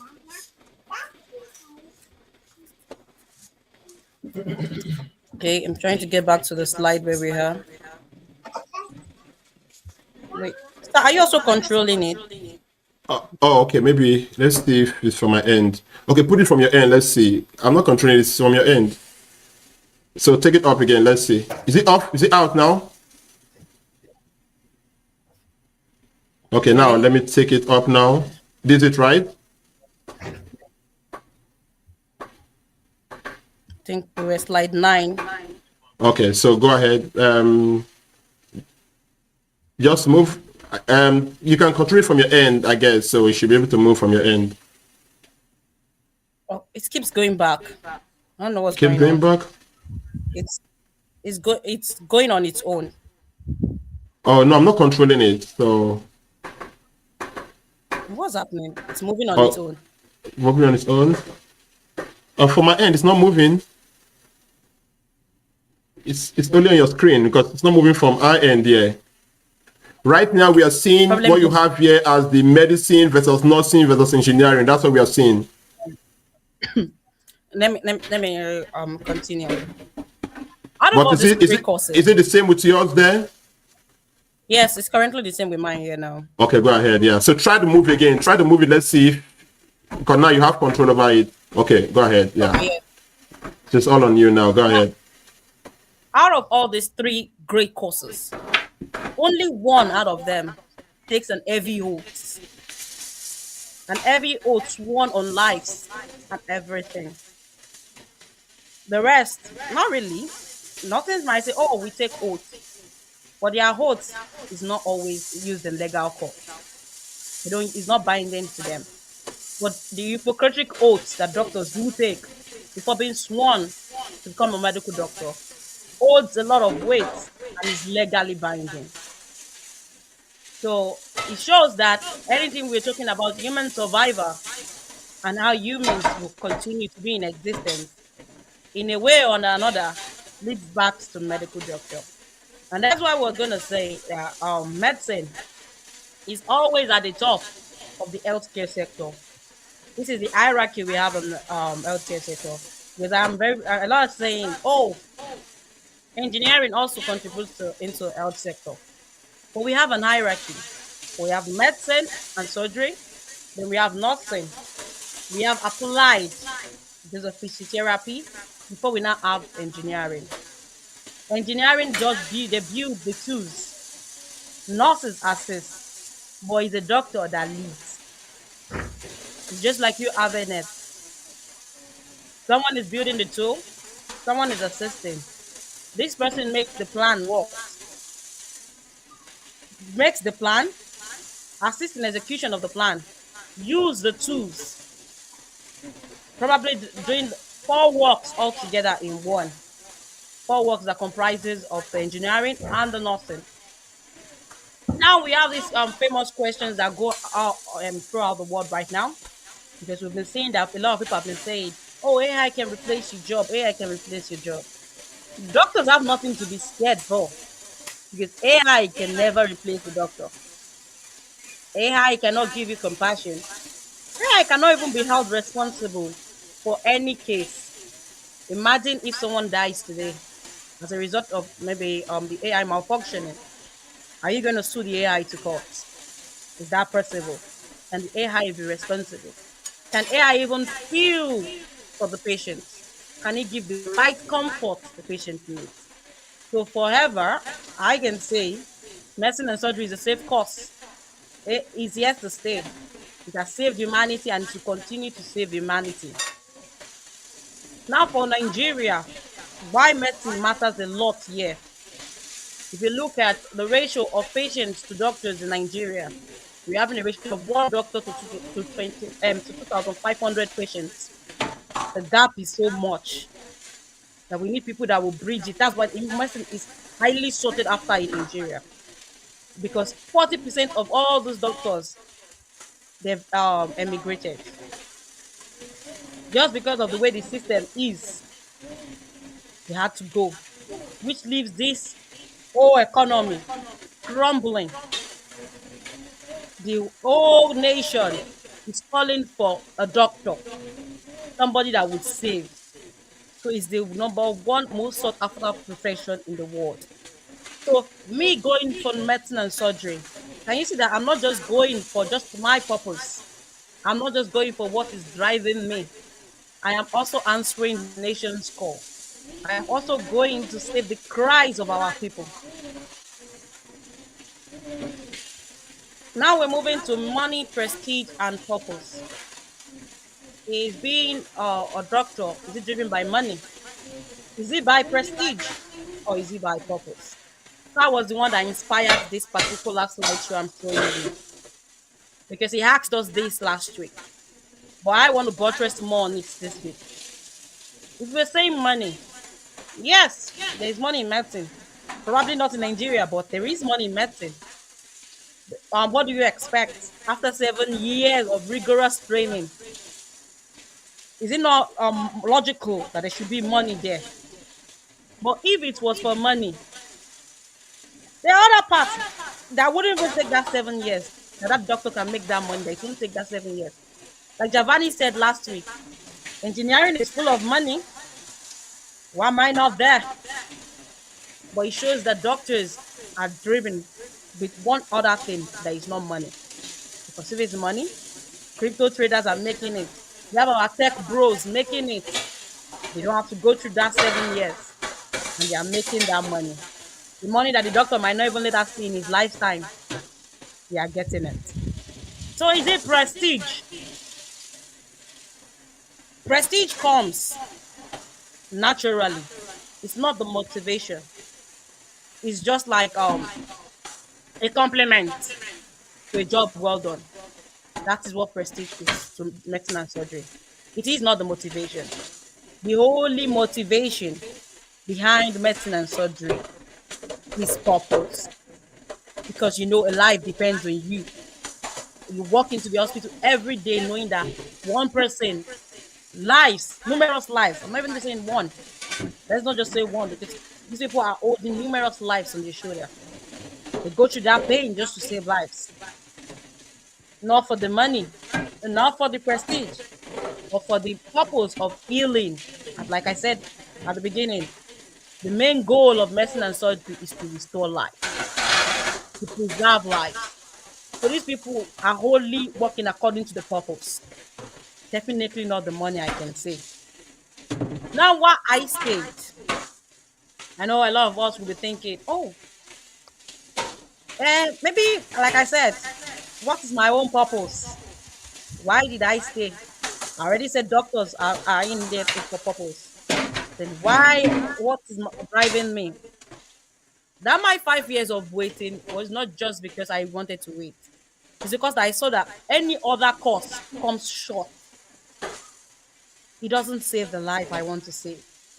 I have witnessed lives being lost and made me say that I want to be there to save the life. I want to be that person that puts smiles on numerous people's faces just because you restore back life.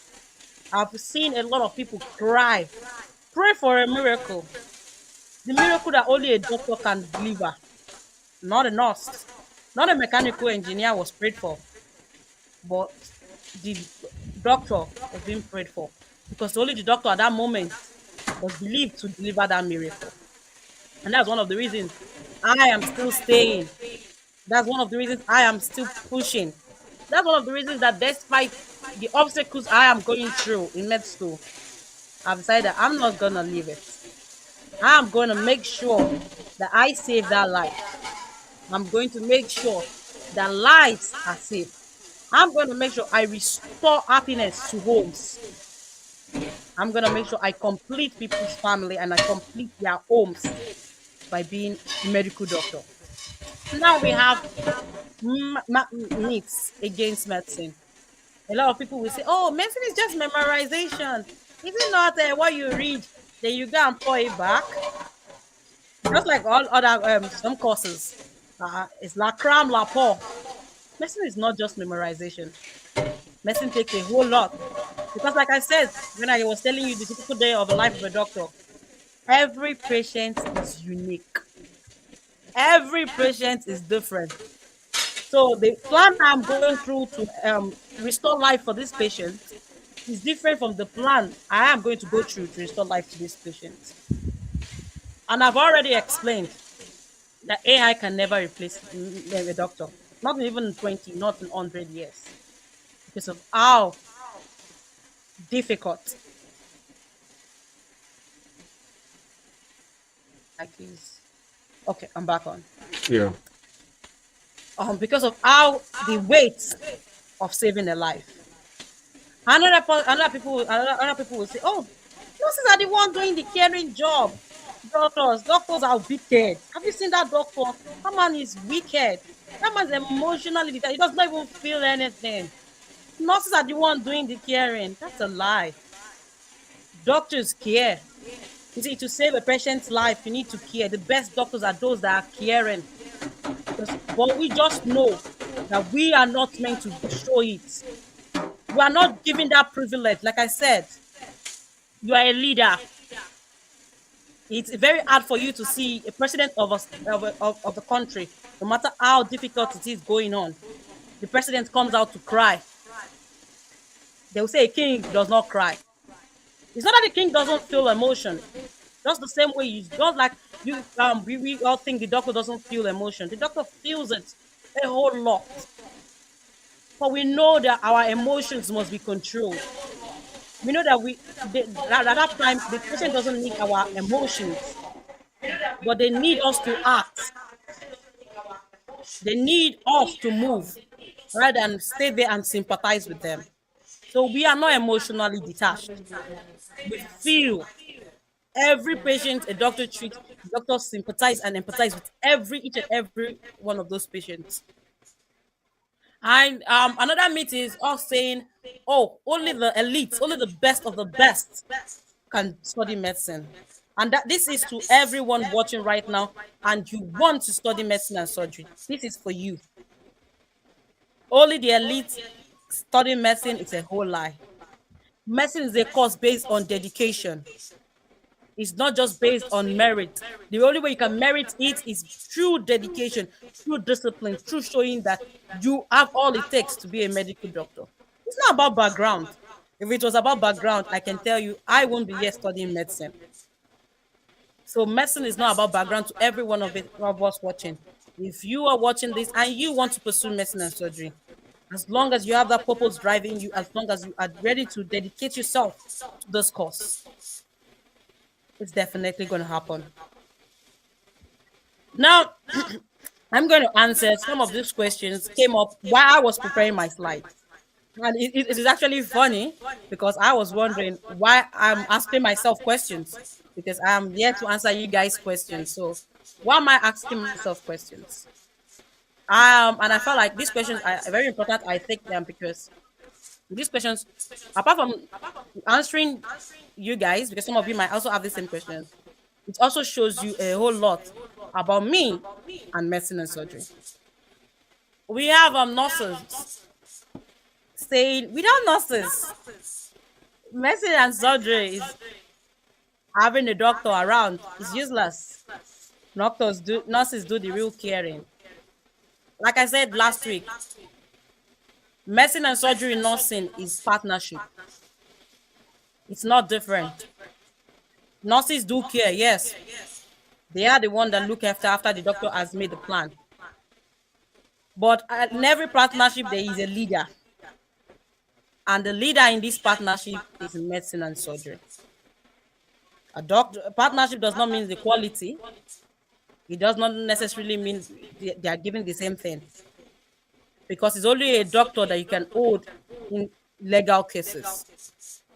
It takes a whole while, and it's in few cases that you can hold a nurse liable.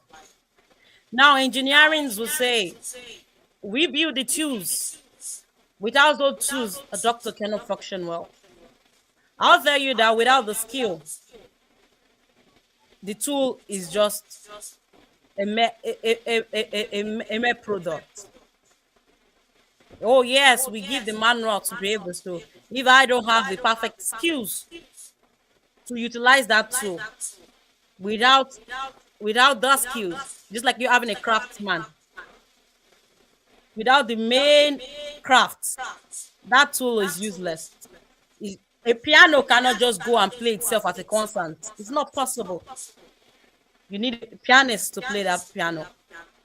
So engineering is also important, but the weight of medicine and surgery supersedes engineering in this case.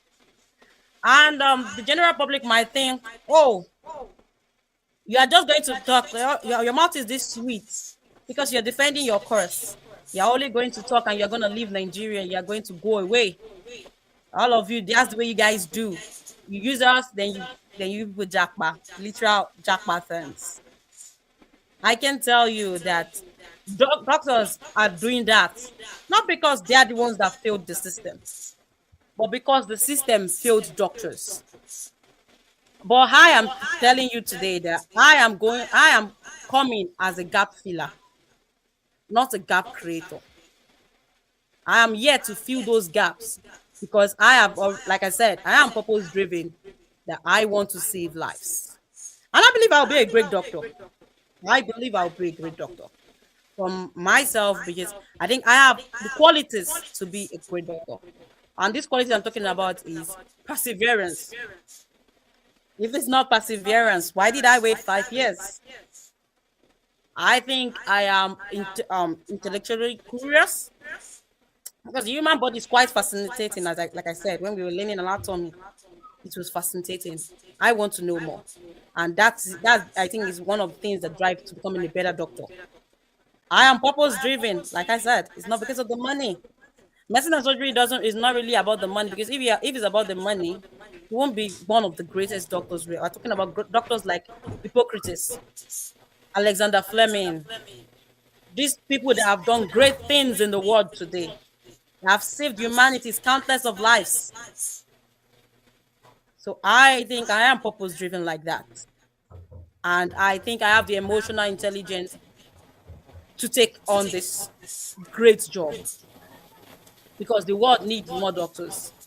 The world needs people like me that are purpose driven, that are into this profession for the right reasons. Now, this is my final pattern and my conclusion. Let me say a preamble to my conclusion because I still have a lot to say if I conclude this message. What was the moment that I knew that medicine and surgery was for me? Like I said, I don't just want to do this presentation to just tell you medicine and surgery. You already know what a doctor is. You have an idea of what a doctor is. Why I want to show you my own connection to this particular course. The moment I knew medicine and surgery was my calling was the moment, I don't really say this often, was a day my mom was in deep pain, a leg pain. And you know, there's this ideology that happens as a Nigerian. You know, a lot of people will give their opinions. Oh, let's use this, let's use that. Even pastors, clerics, clerics, Muslim clerics, they gave all their opinions. Oh, is this, is that? Well, you know, there was a time that my mom felt this pain so much. And at that point, I felt like the only person I was praying for was a doctor. Like a good doctor. A doctor that could, because, you know, the word, like I said, is filled with quacks. But we needed a doctor that knows what he is doing. This person that is passionate at his job. And God answered that prayer that day. And you know the pain that she had been enduring for months. This doctor came like an angel, gave just one injection and solved it. You know, at that moment, it made me realize that I want to be that person's answer. You know, at that moment, we were all happy. In fact, if you see the joy with my mom, you know, there's a lot of things when someone is in pain. If you've seen someone in real pain, you will know what I'm talking about. At that moment, that doctor was the solution, I told myself, I also want to give people joy like this. I also want to be the answer to people's prayers. Let people be happy. Let me restore life and good living to people just like this. That was the moment I knew this was my calling. That was when I knew that medicine and surgery is what I want for myself. Now, I know a lot of, like I said, people will say, oh, she has sweet mouth again. I'm saying it. She's gonna go. It's not about going. I am very committed to my country because my country gave me the opportunity. It's one thing our professors will always tell us that the reasons we have studied medicine and surgery, you can't check out medicine and surgery in other parts of the world. It costs a arm and a leg. But our country, maybe our governors subsidized it for us a bit.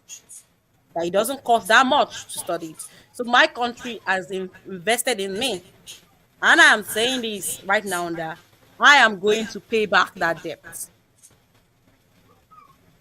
I want everybody in this room to take this away, in case if you might not take anything away. But there's this one thing I want you to take away from everything I have said. Nursing executes the plan. Engineering builds the tool. But you see, medicine and surgery, they write the plan, they lead the team, they use the tools, they bear the weight, and they answer to the legal outcome. And you see the huge weight in medicine and surgery, and to show you that that career is not just a child's play. This career is heavy. And that career that I'm talking about is my career. Now I am saying it to everyone watching. Just know the medicine and surgery is humanity's first responder. And I am here telling you that I want to be that doctor that will save you, that will heal, that will put the world at peace, that will deliver and make sure that the world continues to be in existence.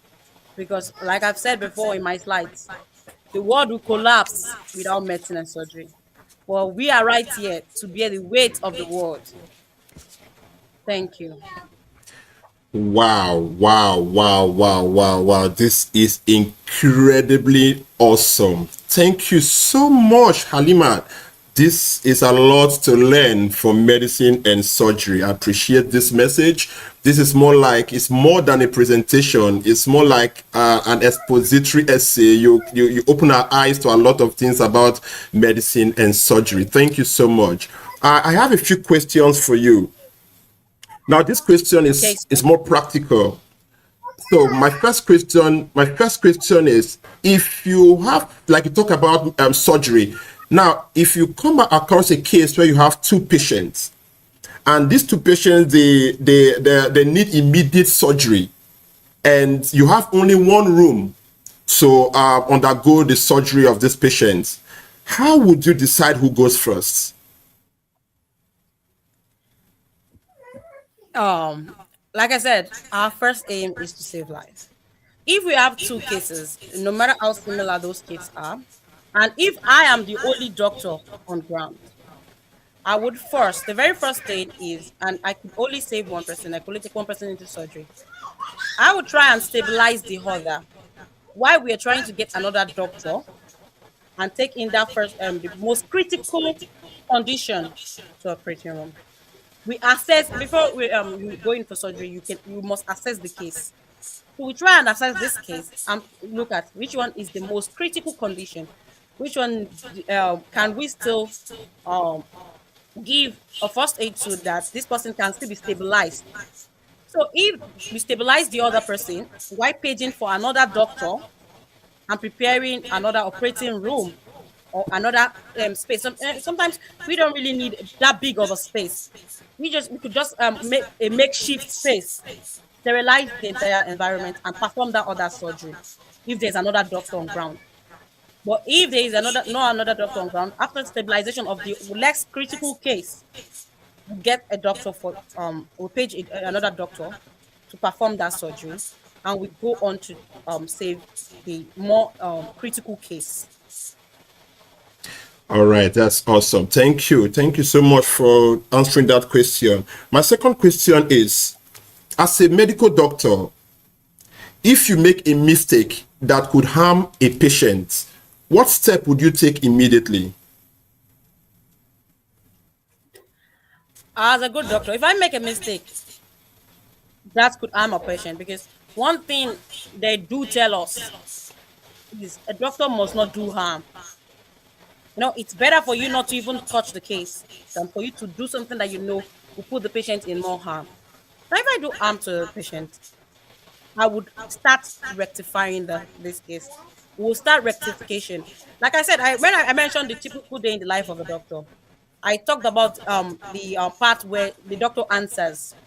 All these cases, you will still go and analyze them with the superiors, the people in charge, because this is life. So you're answerable to people. Now, if I figure out, for me, probably where I was doing the operation or after the operation, I felt like, oh, I've made a mistake in the way I've treated this person. I would look for immediate. This thing is not something that can delay, because my mistake, like I said in my presentation, my mistake can cost lives. And one thing we are in is we must restore lives.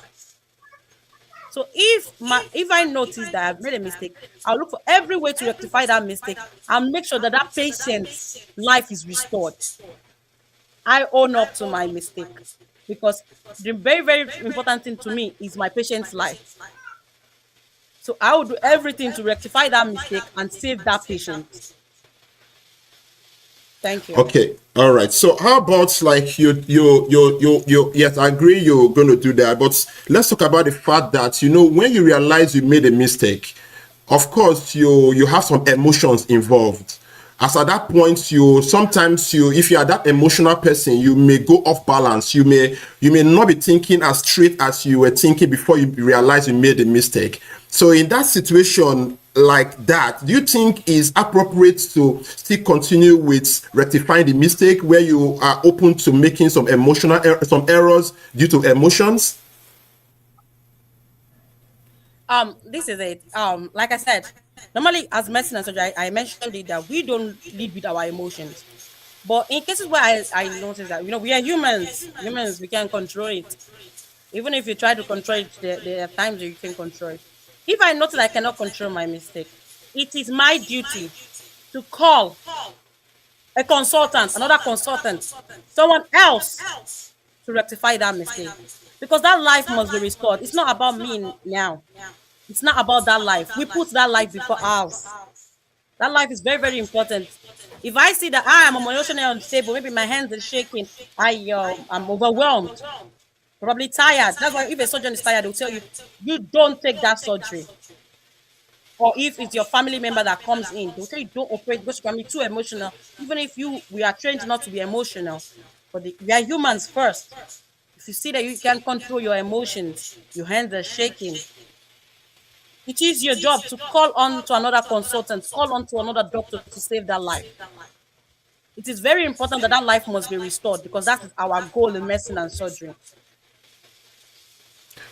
All right, great. Thank you so much. That is all for now. So while you're here, I'm going to bring the other two contestants up here.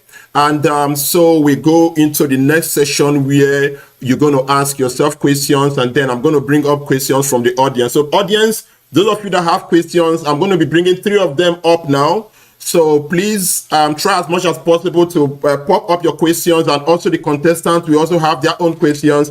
And Faithful, I have an unfinished question for you too. So you also get ready to come up. So please, Faithful and Giovanni, let's have the 2 of you up here, please. Faithful and Giovanni, we're waiting for the 2 of you. Thank you. Let's go.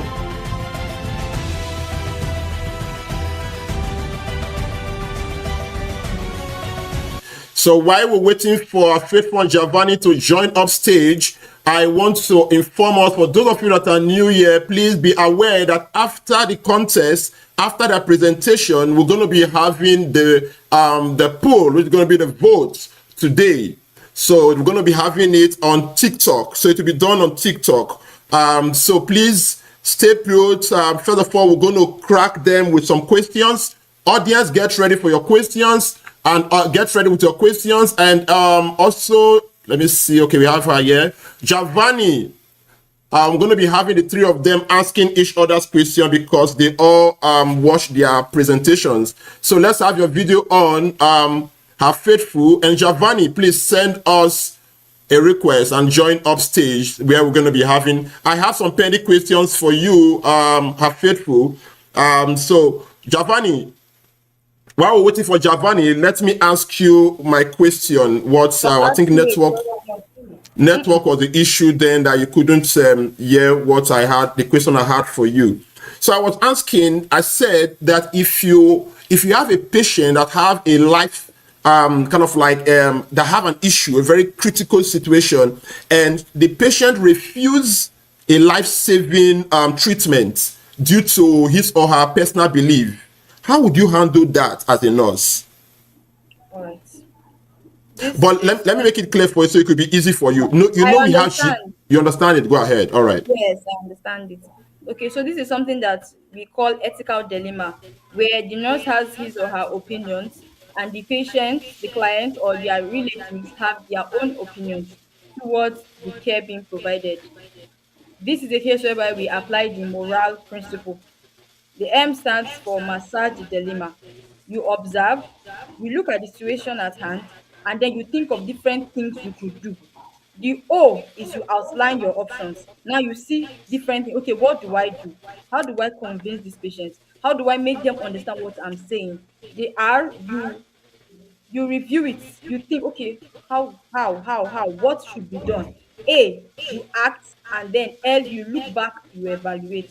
Now, in this case, one of the most important principles of nursing is autonomy, where the patient has the right to make their decisions towards the kind of care they want to receive. That is, if they want to receive it or not. So if this person says they do not want a particular treatment, as the nurse, the only thing you can do is to explain to them why they should allow you carry this out. You try your possible best to convince them. That is the only thing you cannot force them. You cannot carry it out without their consent. It is against nursing ethics. So there is nothing else. You just try your best to convince them, explain to them, break it down to them, tell them the consequences of not listening to what you are saying as the healthcare provider. And if they refuse, you let them. But you do know that you have explained. In nursing, you don't just carry it out because it's right. They have the right to make their own decisions. It's a very complicated Tricky. situation. But that is all you can do. That's all you can do. Okay, so is it okay to? I'm just thinking. Correct me if I'm wrong. So is it All right. okay to lie? Like try to lie in the sense that maybe bring up a scenario, just fabricate a scenario that to make them get scared for them to accept what you want, the treatment you want to present to them. Giovanni, please, can you give us a landscape view, please? Go ahead. Faithful. Sir, All please, right. I'm coming. I can barely hear now. I'm trying to work on my. I'll be okay. Is he speaking? No, go ahead, Faithful. All right. So we have nursing ethics, and in those, fidelity means keeping your promise, and veracity means telling the truth. You are not allowed to lie. You are not supposed to lie. You cannot lie. And if there's anything you are doing, it has to be true. So if you're telling the patient this, you have to keep that promise and you have to tell the truth. So you cannot lie to try to convince them. The only thing you can do is to maybe get a close relative. You go through that. Maybe you look for someone that can talk to them, that will try to convince them. And if it's based on their beliefs, I feel like all of us believe in God. And so you just pray that maybe God does something to that patient. Maybe God will speak to the patient. But you as a healthcare provider, you cannot lie. You're not allowed to lie. You're not allowed to lie. You can't lie. That is Okay. very wrong. Very, very wrong. Okay, so is it okay to say, maybe the word lie is kind of too big to use. Let me, for instance, the Jehovah's Witnesses, they don't do blood transfusion. They don't take blood. And you know that this patient need blood so bad. And if this patient is not being given any blood sample or any blood, he or she may lose his or her life almost immediately as you speak. Now, is it okay for you to create a scenario to say, okay, there was one time you had a patient that went through this process and he couldn't get the blood and then he died or something, just a scenario that could make them feel, oh, wow, I think I don't want to be like this situation. I don't want to be under this kind of situation. Is it okay to do that? All right. Well, as long as it's not a lie, I feel like these are things that have happened before. actually. It's an evidence-based practice, and so these are situations that a lot of people, a lot of healthcare professionals are familiar with. So if you are telling the patient that this kind of scenario has happened before, there was a person who has disagreed before, you've tried, you've told them stories, you've tried to convince them, and they still refuse. There's nothing you can do. So yes, you are allowed to give them scenarios as long as they are truthful scenarios and not lies. They should not be lied Okay. to.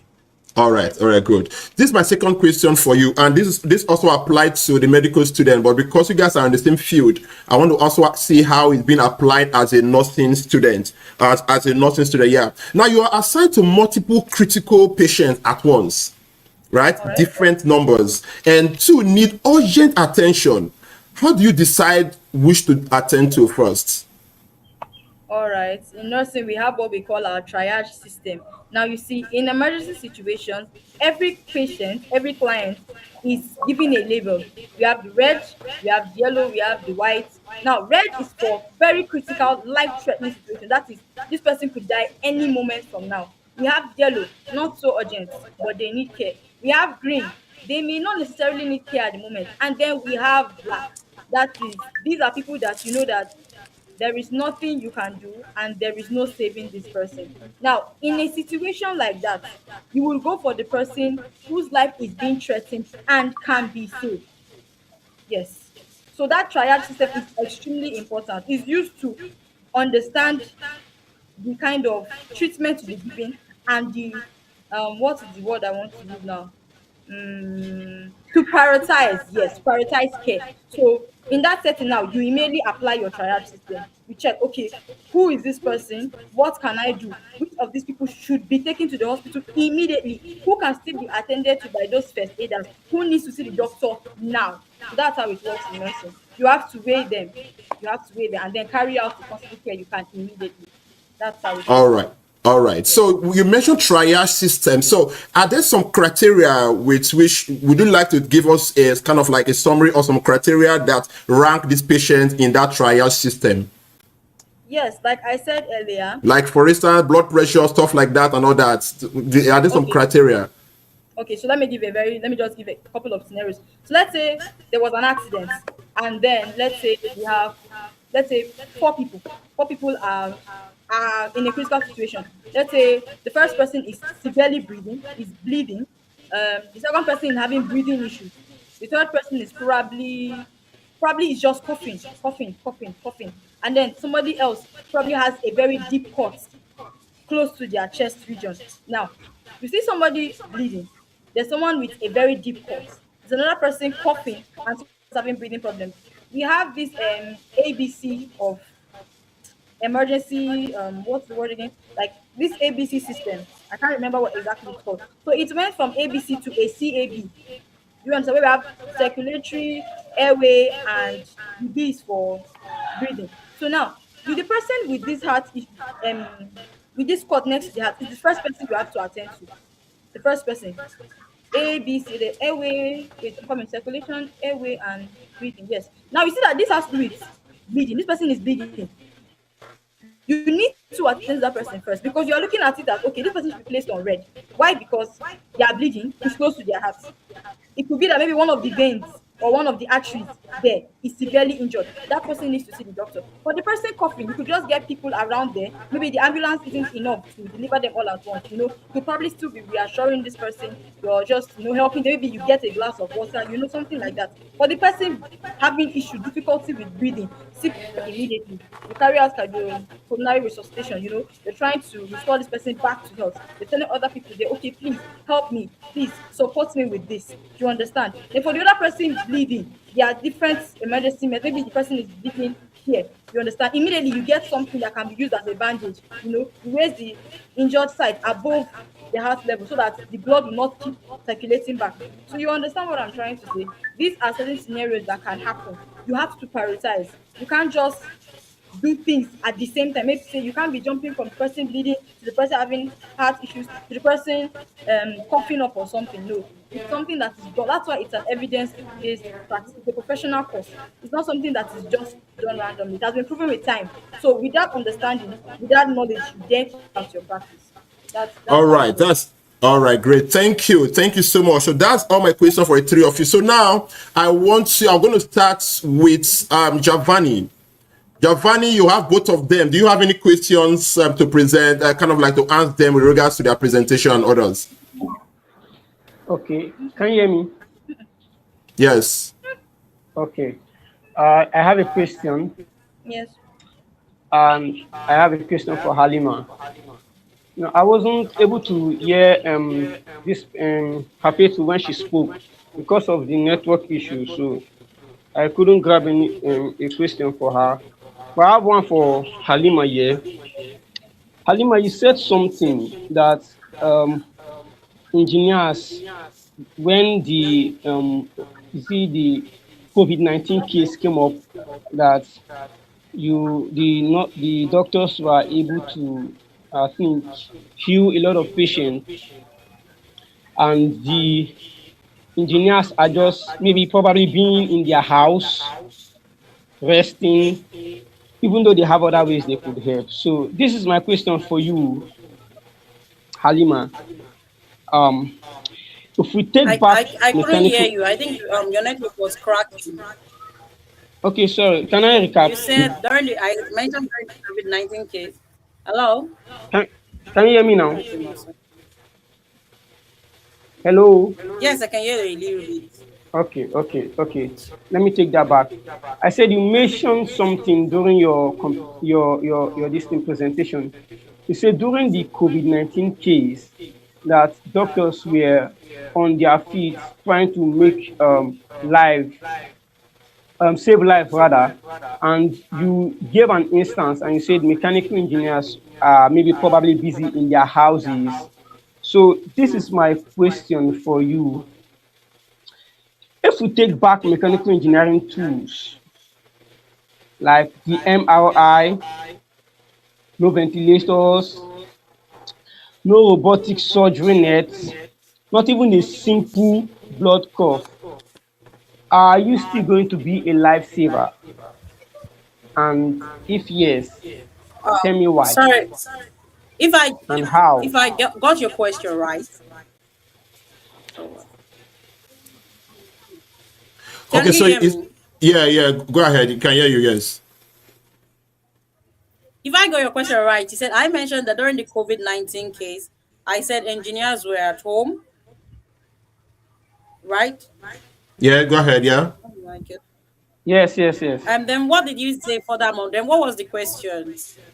I said the question is, if we reset back time and then remove all the equipment mechanical engineers have produced in the help of medical tools like the MRI, the blood cuff, the ventilators and scan or whatever, all those stuff.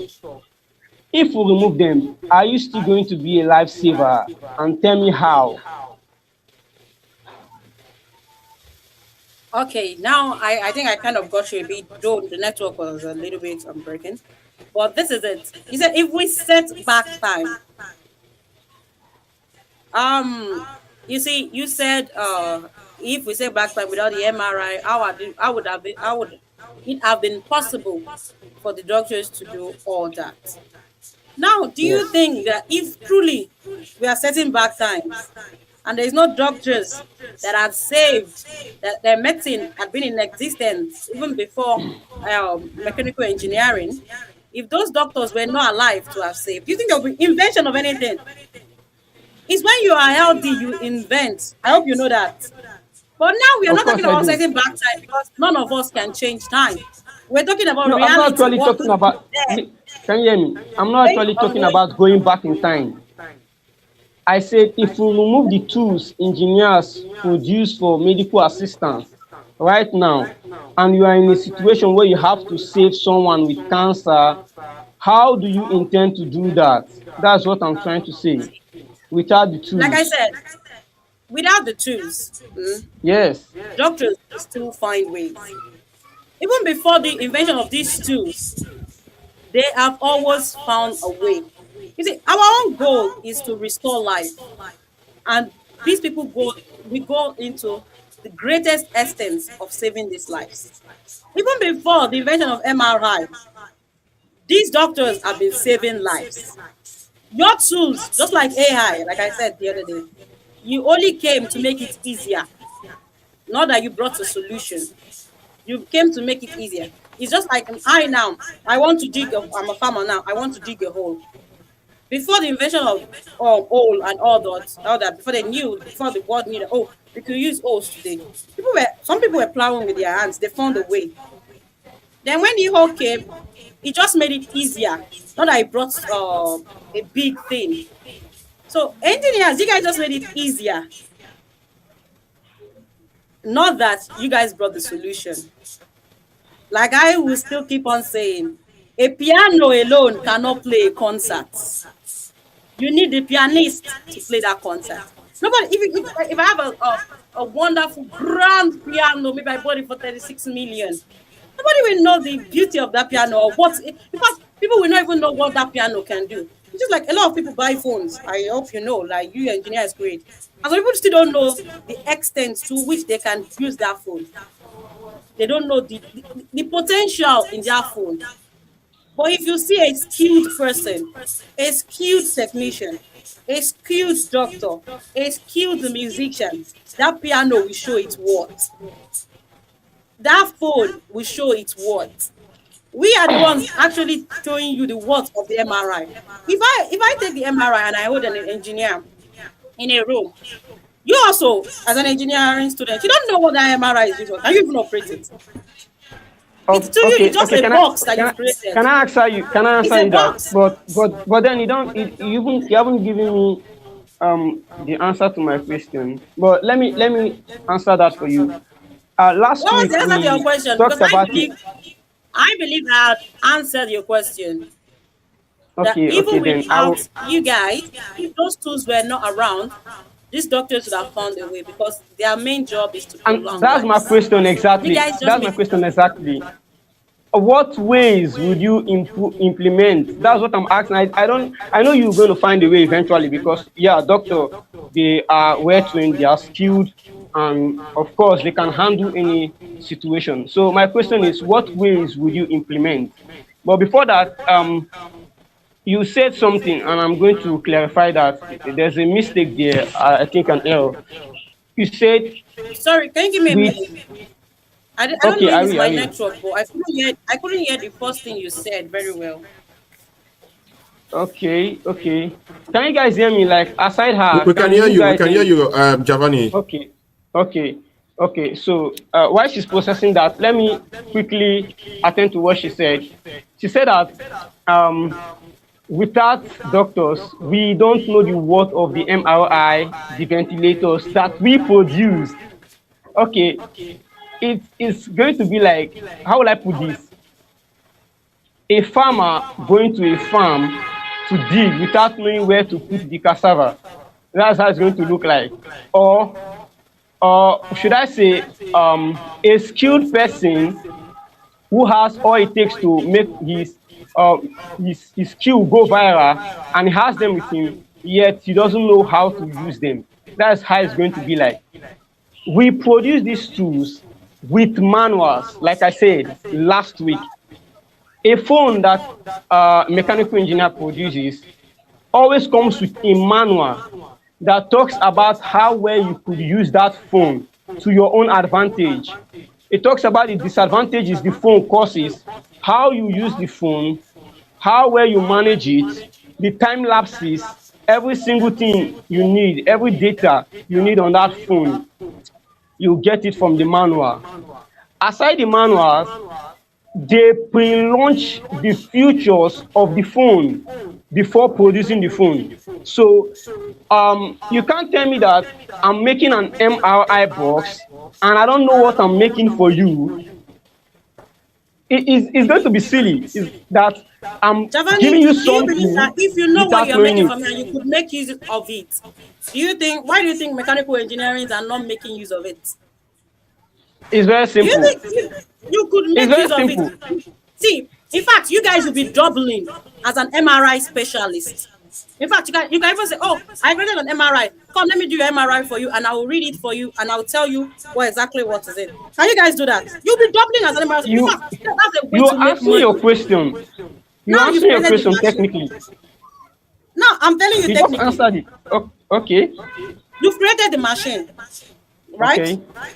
Yes. Why do you think mechanical engineering engineers, I mean, are not doubling as a radiologist? Those that use the MRI. You think? Of course, if I make something and I can use it very well and I understand the use of this thing, do you think? And there is an opportunity to make money using that thing. I will use it to make money. Now, do you Okay. think, okay, Davani, let me ask you. You are a mechanical engineer, you're finished, you've made a lot of tools. Maybe you were the Okay. one that invented the MRI. Now your sister needs an X-ray. Are you the one that why do you will you tell your sister, come, I have that MRI box inside that I made. Let me use it for you.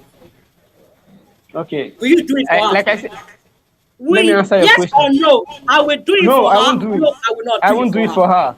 Why I can't won't do you it do it for for her. her? Let me give you Why? the reasons. It's very Or you clear. could use it. Wait, can you let me talk? It's No, yeah, talk. simply because I'm not in the field of saving lives Why? directly. Listen, You, listen. you are I'm not not in in the the field of field or you saving don't have lives. the full knowledge That's on what what that that's what thing we're talking. says. When you're in a field, it means you have the knowledge of that field. You know what you're That's doing what I'm telling actually. you. You created the So MRI, so but you don't so have the full wait now. knowledge of what the result is telling you. We know that clear. You just made an instance, and I'm telling you this. You just answered the question already. I'm a mechanical engineer. I don't know how. Okay, if um my sister is diagnosed and I need that MRI to check up on her and maybe treat her. Do you think if I use the MRI, I have the solutions to her problems? No, I But you don't. should be able to tell her her Wait problems. now. That's not the solution. That's helping But me do you or think you'll helping be able to the tell her her medical. problems?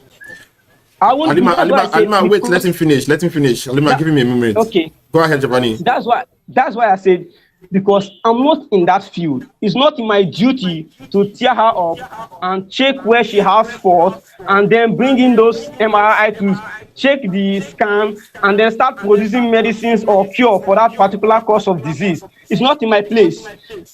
I'm an engineer. The only thing I do is to make you I give you the tools for you to see reasons or clarity on how to do that job. Now, listen, if you don't have that tool, if you don't have that tool and the patient is there and you need that tool to check the patient, I ask, how do you do that? It's as a result of our tool that you are able to conquer cancers and scan handbrakes and the rest of that. Though it's not in my field, so I don't really know other part of. What I do is I produce the tool and I give them to you. I know the essence of my own tool. I'm the one who teaches you how to use the tool. This is where you on it. This is where you plug it. This is how you control it. Without my knowledge of that, I don't think there's any way you can use that tool to save life. Maybe thereabout you use your hands and the nail cutter or the knives, you tear up and then perform some magic or whatever. I don't know.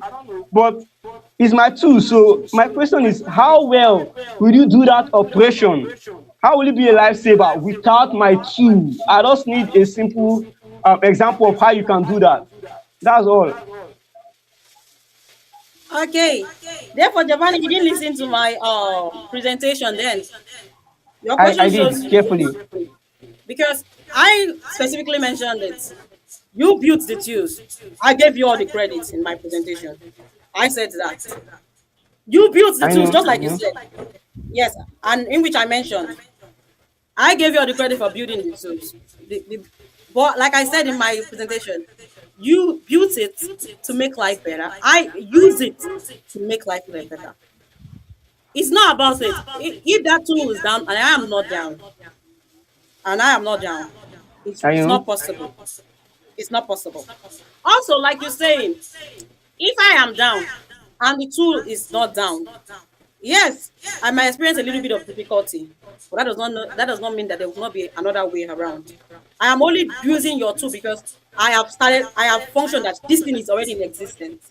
That is why I am using it. Now, another part that you mentioned, you said, before the creation. That's exactly what I'm trying to tell you. Before the creation of these tools, we were using it. I'm not disputing the fact that engineering produced amazing tools. You guys made life easy. Just like I said, AI is gonna make life easy. I'm not disputing that fact. But I'm just telling you that the grand piano, your tools cannot work alone. You said it now. We said we perform the magic. Without the magic, what will happen? Is that tool going to perform the magic on its own? You need No, it us to can. perform that magic. You need us I'm to not perform the disputing magic. That's that. what I'm saying. That's what I'm saying. My presentation is not disputing the fact that mechanical engineering, you guys are brilliant. You produce excellent tools. But without us, that tool is as good as useless. Like you said, you Uh, take it to your yes, when yes. nobody can use it. You yourself. Now, like we mentioned the last time, you could not even produce this tool without me.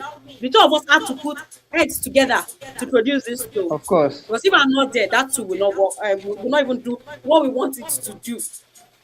So Of it's like course. if you look at it, the presence where you have me is more than the presence where we have you. In the production, you have me and you together, right? Then we produce the Okay. beautiful. In the usage, you only have me. So me, I come twice. You come once. It's just like this. We're gonna be, they want to pay us on how many times? Like they pay people to work. How many times you come to work that you'll be paid, right? Of How course. well, like the way you show your presence. Now, these of us who are working in the office now, I am showing up twice, and you are showing up once. Who do you think they'll give more preference to? You. Exactly. That's exactly what I'm telling you. I'm not saying that mechanical engineering is or we're disputing the fact that you guys pay preference. No, you guys made beautiful tools. We're just saying that without horse, we are the key. We are the key to opening the door. All right, that's wonderful one. That's awesome. I feel the energy from here. That's awesome. So Japani, I can assume that your question for the two of them are done. So now I would want to give Alima your question to ask. So do you have any question for either of them? I don't really have a question because I think we are all, like I said, in the final of my presentation, we are all clear on where these three jobs stand. They are important, but one is more hefty than the other. We're not saying these three jobs are beautiful. I'm not going to dispute what my favorite said, and neither am I going to dispute the beautiful brains behind the tools mechanical engineers have produced.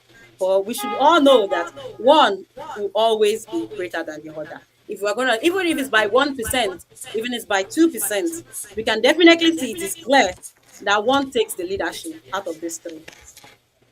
All right, awesome. Thank you so much. That's awesome. Okay, Faithful, do you have any question for either of them? No, I don't have a question. I don't have a question. Okay, you don't have any But then question. Okay, that's yes, but I awesome. So don't the agree with last something she phase, said. huh? Yeah. But I don't agree with something she said. Okay, go ahead.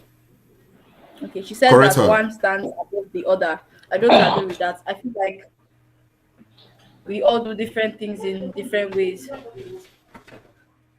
Why is my video off? Can you hear me? Yeah, I can hear you, but your video is off. Video is off. How about now? Can you see me now? Yeah, I can see Okay. you now. Yes, okay. So she made mention of saying that one is above the other. I genuinely don't feel like that because every profession is different. We're not the same. Everybody has their level of importance. Everybody has what they can do and what the other person cannot do. Yes. So I feel that's what makes us different. That's what makes every profession stand out.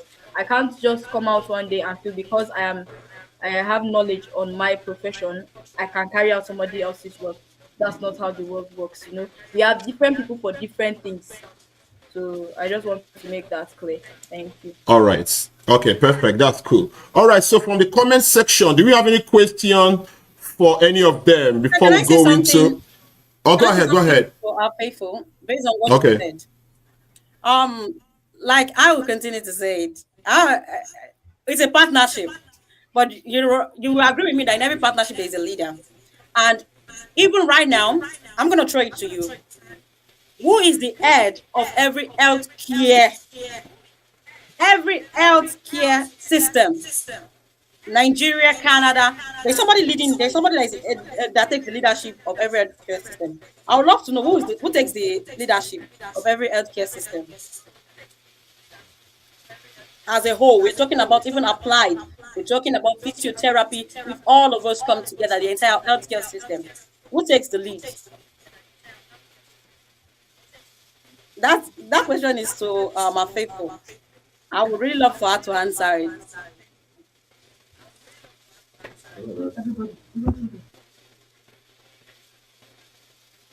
Let me answer. What should I tell her? Alfred, go ahead. Okay, so I feel like the knowledge is limited. Yes, we feel like it is the medical doctor that owns the healthcare setting. But I want to tell you that you are wrong. Yes. A medical doctor doesn't necessarily have to be the one that owns a healthcare setting. Yes, we have maternity homes that are owned by nurses. We even have hospitals that are owned by nurses. Yes, we have hospitals Sorry, that are I'm not owned by talking nurses. about owning a And we have building. doctors I'm not talking that about owning a work building. in those hospitals. Yes, now Are that's what I'm faithful. saying. You're asking who is the head No. of the- Building is different from system. Get it? I don't We're talking about understand system. the question. I'm talking about healthcare system. You know what we mean by healthcare system? We're talking about associations, all together, physiotherapists. When we're talking There is physiologists. no head. There is no head. There is no head. Oh, I go don't and think check. there is I would love for you to somebody check. that actually I controls would love for you to everybody. check. There is the head No, of every there are healthcare sector. different. There are different professions. There are different professions. Yes, there are and different these professions. Everybody has have their own. people But when we are talking that are as heads of together, each of them. It can't be when that we it's a come particular together, profession that Oh, is okay. above everyone. Anima, let her answer your question. Let's see. Go ahead. Go I ahead. don't agree with that unless there's actually proof that the medical profession governs every other person in healthcare. Unless there is proof, but I don't agree with that because each profession has people who are heads over them. That's why we have bodies. That's why we have the NMCM for nursing and we have the MC, the Medical and Dentistry Society of Nigeria. That's why we have those bodies. So you can't tell me that in a healthcare setting, a physiotherapist automatically has the general knowledge and so has the right to govern people. It's not politics. This is healthcare. It's not like the government system where we have the president and then we have people that submit to the president. No, this is not a submission kind of system. This is a system whereby we all work together to ensure that people are properly taken care of. Because this is the ideology that makes people to believe that nurses are under doctors or every other person is under the doctor, and that's not how it is. That is why everybody has their own rules. I mean, if it were to be like that, when we are taught in school, we would have to refer back to the code of doctors or not doctor ethics, or we have to learn medical history. But there's nothing like that. Why? Because we are focused on our profession. So I genuinely don't believe that this particular profession is covering everybody. I don't agree with All that. If right. you're All saying right. the No hospital, problems. Okay.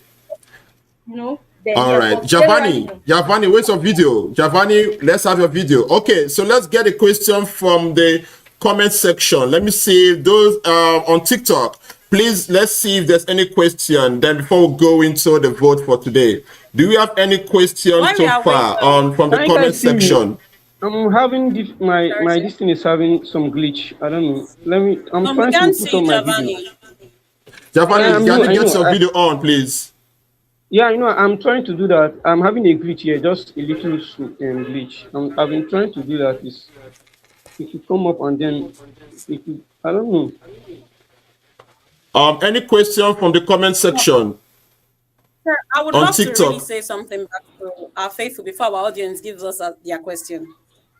She said, All no right. one is under another. And yes, that's true. I will Okay, keep on Code saying Mezi, it. keep your Once question. it's out there, We're going to pick it up. Type it on, Code Mezi. Go but ahead. Sorry. let me tell you, ministers of health, leaders of WHOs are who? Are they nurses? It is not that one person is above the other. It's just that one person is liable to the other. Yes, nurses. We have nurses. If a doctor, you said a nurse signs off. If a nurse signs off and submits, will it be accepted unless a doctor signs on it? Even a head nurse signs off. And that's why currently right now, you said it that last week, and I'll bring it back. That's why nurses are fighting for their own spot as consultancy, that they want to have a nurse consultant. That instead of waiting for a doctor to come back and sign off, they want a nurse to be able to sign off on a patient. So nurses also want consultancy. If a nurse could sign off and give the final verdict, would they be fighting for consultancy right now? That's exactly what's happening. That's what you said last week. The nurses are fighting for consultancy.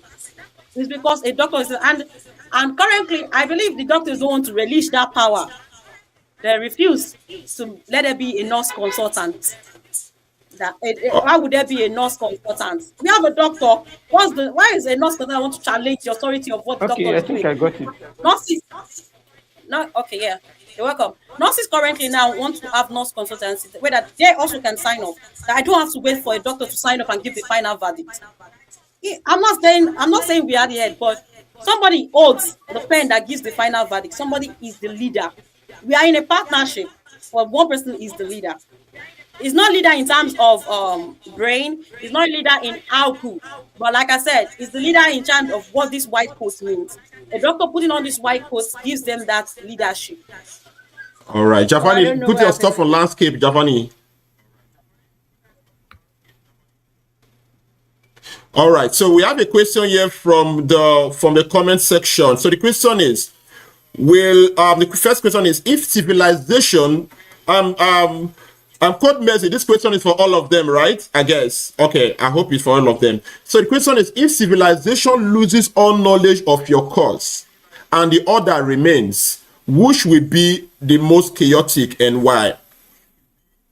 It's a random question. It's not specifying to anybody. If civilization loses all knowledge, if civilization loses all knowledge of your cause and the order remain, one of them remain, which will be the most chaotic? Which will be the most chaotic and why? I hope I put this question very well for that you said it. Do you understand the question? That? Okay, go ahead, Yeah, Javani. I think I do. I understand it. Okay, I understand it. Code Mercy, if I get you right, you are trying to say that if they lose the three career field, the medical, the nursing, and engineering, when the world becomes chaotic, which will be more important? Like, which one will be felt? Their absence will be felt, right? Yes. Okay, good. I will say that it's the engineering aspect. Mechanical engineers will be missed a lot. Yeah. The reason is because if we don't give that equipment, like I said in my presentation, we are the foundation of the future for the society.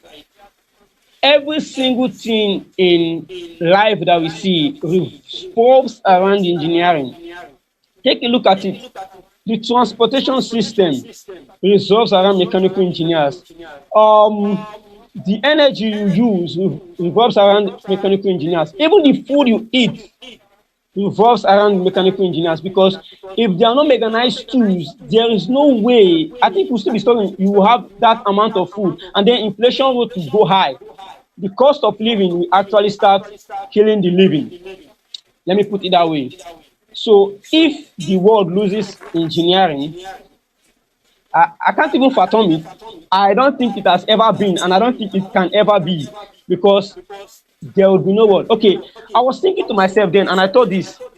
Remember, it's a myth actually that dinosaurs were actually in the world and then they collapsed.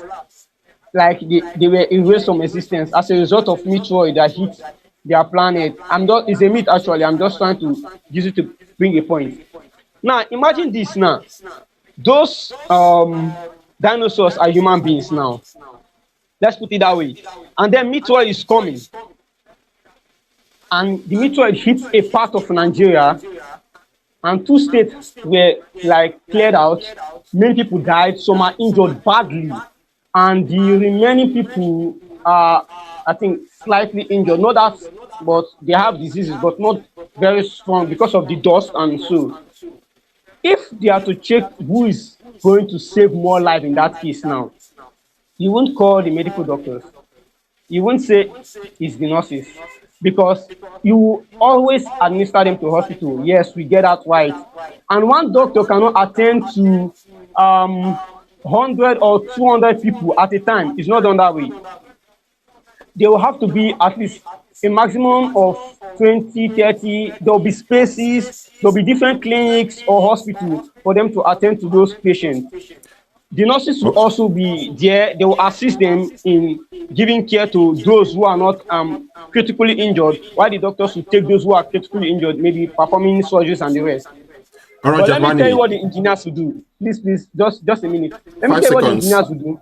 Okay, the engineers will look into the method and calculate the amount of dust coming out, the infection rate, the expansion of that atomic bomb or explosion, and they will swing into action, and then they will produce something, or let's say a reflector or something that can divert that method from hitting planet Earth. Indirectly, engineers have saved over 100,000 of people in that country. Give or Okay, take. okay, millions. Giovanni. Okay, so in summary, what you're trying to say is that in stuff like that, the engineers will save more lives than the medical doctor or than the nurses. Am I correct? Exactly. All right. Okay, so Halima, do you agree with that? And tell us why you do not agree with that. Coach Menzies' question, I think I agree. He said if civilization loses memory of each of any of this course, which one will be more chaotic? I would say if civilization loses medicine and surgery, will be more chaotic. And it is why. If you check these 3 courses, the oldest among these 3 is medicine and surgery, which means people have already been living before nursing.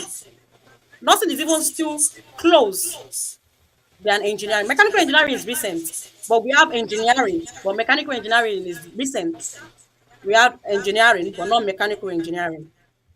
Mechanical engineering came in later, after medicine and surgery, just like after medicine and surgery has already cohabited, after they've started their own world, saving the world, before we now add mechanical engineering. Now he said, "Oh, engineering has been saving words. Engineering has been saving words. That's beautiful. Engineering still have something to save. I'm telling you, if civilization loses knowledge of medicine today, there is no one to save. You are still fixing broken parts. But if medicine and surgery or nursing should go off the surface of the earth today, there is no word we are saving. There's nothing. There's not even pieces we are picking. You are healthy. You are ill and happy. That's how you can go out and be looking for something you are piecing together. That's how you can look for tools. Oh, I'm calculating. It's because you are ill and healthy. Because some people made that word safe for you to be ill and healthy. Imagine when we had the outbreak of cholera. We had, and I'm telling you, those years there was not even engineering tools. When doctors now had to move in, and that's when this what we call septic came into view. That this is what we need to be avoiding. The entire world needs to be clean. Those ones were done without tools. And now imagine that cholera that came then, and the typhoid and all those. There was no doctor to create a vaccine for it, and it has even wiped out the genius mechanical engineer, I mean, that want to calculate the meteorites or calculate the pollution. What? Wait. That person is not even alive to even calculate anything. So, mechanical engineering, you guys can still fix the broken parts. But I'm telling you, with medicine, there is no word to. If medicine ceases off from civilization, the All word right. ceases to exist. All right, that's awesome. Thank you so much. Have Faithful, your turn. Do you agree with both of them, and why? Let's have 20 seconds or 30 seconds for that, okay? Okay. To answer the question, says that if one of them lives today, which would be most missed, I think that's it. Yeah. Which would have more impact? Mm-hmm. Well, If we're talking of one-on-one interaction with people, if we're talking of maintaining relationships, if we're talking of very, very important interactions, if we're talking of understanding the human body, understanding people, understanding emotions, the act of empathy, love, care, it would definitely have to be the nursing practice. And I'm not just saying this because I'm a nursing student. I'm saying this because of what I understand. If we're looking at all these three fields, yes, mechanical engineering makes life easier. You know, it makes the day-to-day activities we do a lot easier. But then I feel it's someone that's healthy that can do something. So let's put that aside. Now we're looking at medical and we're looking at nursing care. Let me paint a scenario for us. Let's say a little child comes to the hospital and they are quite sick. They probably need to have a surgery done, something that needs to be done. And the first person that meets this person, this child, is the nurse. And the nurse welcomes them to the hospital. Yes, they are not feeling well, but the way the nurse takes them, the way the nurse carries them along, and then registers them to the hospital and all of that, and get them admitted, and then they need to see the doctor. The doctor then comes and then takes assessments, medical history, all of that, and then the surgery is conducted. After the surgery, the patient interaction with the medical personnel reduces. It reduces. They just come maybe once in a while, if they need be. The person that stays with that patient the most is the nurse. The person that comes consistently to check up on that child, that as a patient in that setting, is the nurse. The child is most definitely going to remember the nurse more. In fact, if we check it, a lot of children have been seen to be scared of doctors. And now I'm not saying this to make them look bad, but I'm saying this based on what I know. Yes, even based on my personal experiences. I've had All right, experiences Faithful. that doesn't. 5 seconds for us, please. So now let me go back to to what I was saying. What I'm saying is that if you're talking about this one-on-one interaction, I feel like we are going to genuinely miss nurses more because yes, we have some nurses that are not doing the work, but based on what you are taught as a nurse Okay. and your practice, it's All most right. likely going to be Nurses. Okay. All right. Thank you. So I have one question from Aderoke, and this is for Halima. If your goal is to help people, how do you justify entering a system where access to care is unequal? You have 30 seconds for that, please. Access to care is unequal. I think my slide answered to that. You think access to care is unequal because there are limited doctors available, and you think, oh, probably the rich are getting access to care. You see, I said last week, the the hospital system operates as an hierarchy. The doctor just leads the system. There are a lot of things that money does. You see, money is very important. I know the access to care that she say is the money. Oh, rich people can get doctors anywhere they like. It's not that they can't get doctors. It's not that doctors are not available to treat the poor. But now I want to treat. Here's where my friend, the mechanical engineer, comes in. He is not going to give me his ventilator for free. He is not going to give me the bed to treat for free. So that access has to do with money. It's not as if these doctors don't want to treat. These doctors are available to treat because they are so good to treat. I don't know if you've seen an accident scene and a doctor is being called. The doctor doesn't go there and ask, is he rich or poor? Is it this or that? They spring straight into action. There is no discrimination, actually. There is no Okay. discrimination. But because of the world we live today, that's what caused the restricted access. All right. Thank you so much. And then one question for you again here from Olumorin Jr. It's a question for the doctor. I like that. Question for the doctor, not even the medical student. This is awesome. All right. In a professional setting, explicitly differentiate trauma from tumor. I don't know how this come into your presentation, but I don't know if you can help with that. I don't know, it's okay if it's not related to what you want to discuss. It's okay. You can just cut it off. I couldn't hear the question. I think my network was a bit bad. Okay. You said in a professional setting, explicitly differentiate trauma from tumor? Is this trauma from turmoil? Is it turmoil? Is it trying to say Olumori, are you trying to say turmoil or turmoil? Or do you understand his question? Maybe tumor. Maybe it's tumor, I only yes. heard Tumor, I trauma. guess. You said in a professional setting, then I Yes. was lost there. Okay, differentiate, explicitly differentiate trauma from tumor. I'll take it like this. When you mean trauma, what we call trauma is something that maybe like something that happened as a result of a collision. Things are being collided you can paint let me see, if someone oh, how do I explain this? How do I take it? Like how do I explain? I'm finding it I don't know how I'll put it in layman term to put trauma and tumor for you. But I'm thinking something of like this. Now, if someone has an accident and there is an injury, we'll call that trauma. That's different from tumor. Tumor Okay. is kind of something. Tumor is kind of like something like I don't know. Especially like we're talking about I don't know if you we all know this the people that we say they have brain tumors is like a growth, something that is growing. Sometimes it can be abnormal, and that's why all this breast cancer we have them. Some tumors can be normal, but it's just like a growth inside the body. But trauma is like as a result of all these are like accidents. You have something that is sudden. How do I put it? That's exactly what I want to put. That's the word sudden. All right. When That's sudden, okay. sudden, yes, and there's a that leads to pain. That's what we call trauma, like a road traffic accident, maybe you fallen, yes, maybe you fell, you broke your leg. All right, all right. They also have question for you again. I don't know because you're a doctor, so they have question for you again. I have another one for you again. It said, the question is, what is your dynamic approach to a patient on life support? On life support, Yes. how will I approach a patient on life support? Yes, yes, on life support. How do you deal with a patient on life support? How do you manage a patient on life support? Something like I think that's what he's trying to say.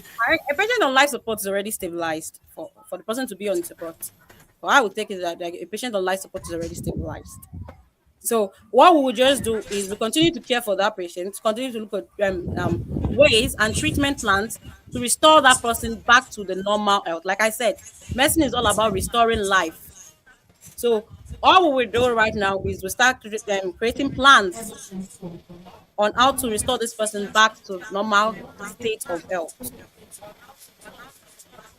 All right. So this one again, this is for you. It said, would you say healthcare success is driven more by hierarchy or by collaboration among nurses?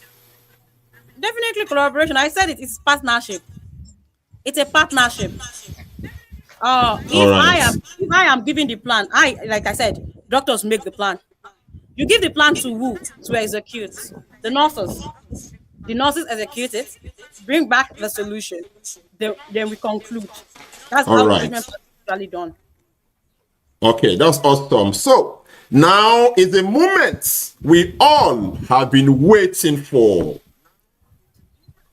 The final moment has come, whereby your vote, the vote of the audience, and this is going to be the audience on the comment section with regards to TikTok. Guys, you guys going to vote, and the poll will be appearing on your screen on the top. I think on the top end of your screen.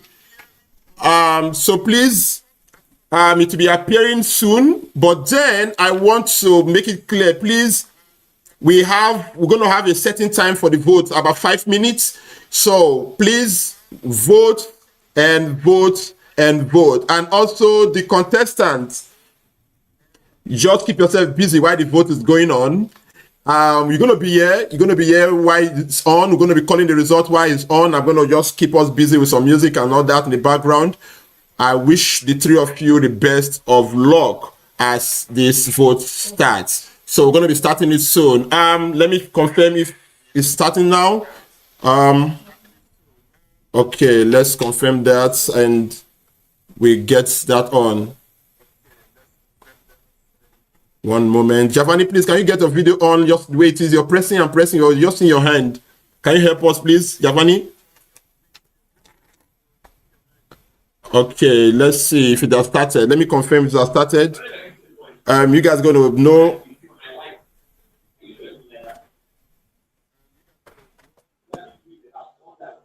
Okay, so the pool is on now.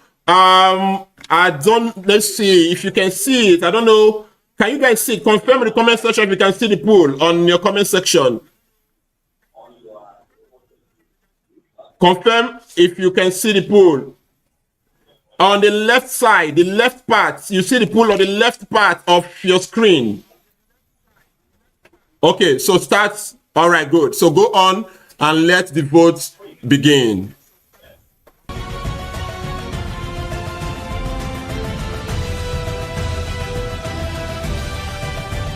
It will be for 5 minutes.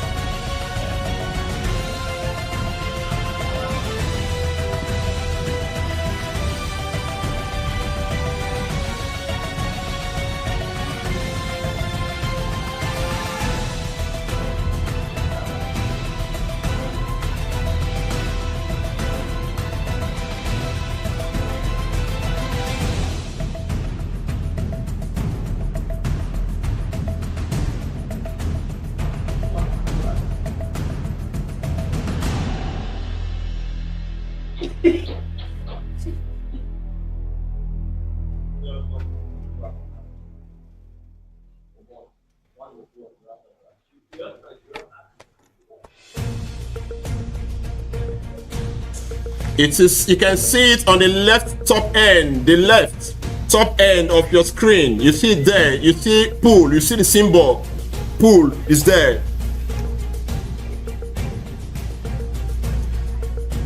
We have 2 minutes, 16 seconds to go. We have 2 minutes, 16 seconds to go.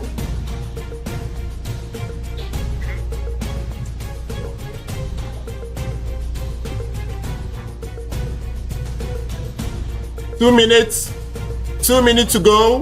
1 minute, 56 seconds to go.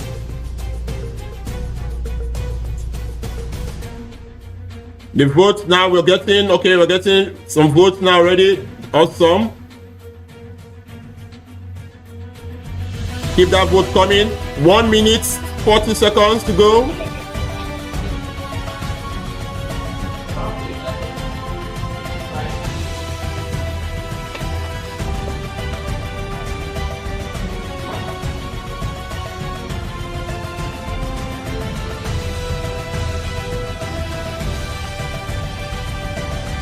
One minute, 16 seconds to go.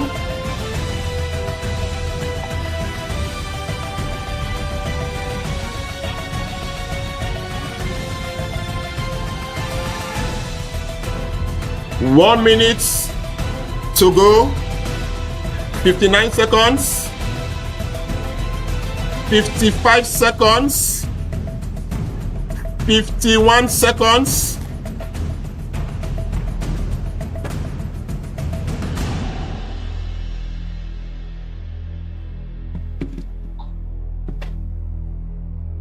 30 seconds. 33, 32, 31, 28 seconds. Okay, now we are having, let me just wait for I count and bite my tongue.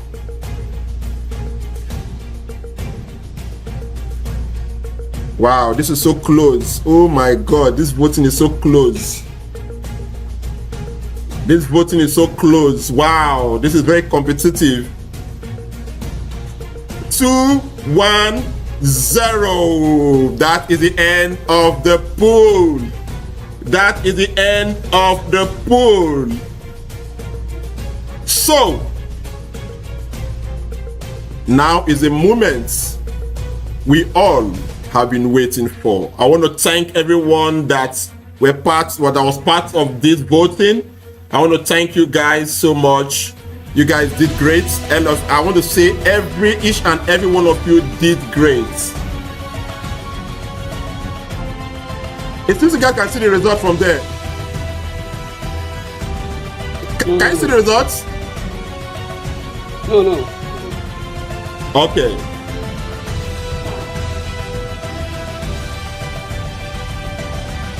Are we ready?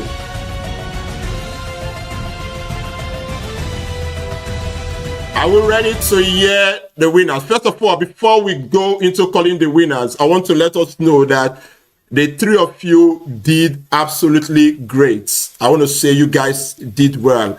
All the presentations were awesome. You guys did very, very well. And whatsoever is the winner today, just know that the three of you are winners. The only difference is the prize that is attached. That's it. The only difference is the prize. Other than that, the three of you are winners. It's not easy the debate was awesome. You guys did a wonderful debate, and then you came down to do your presentation. That tells a lot about your dedication to your course of study. I want to say thank you for coming. And please, like I said, whatsoever is the result, don't take it personal. You did absolutely well. All right. We're going to start with the prize of the third person. The third person, the third on our list is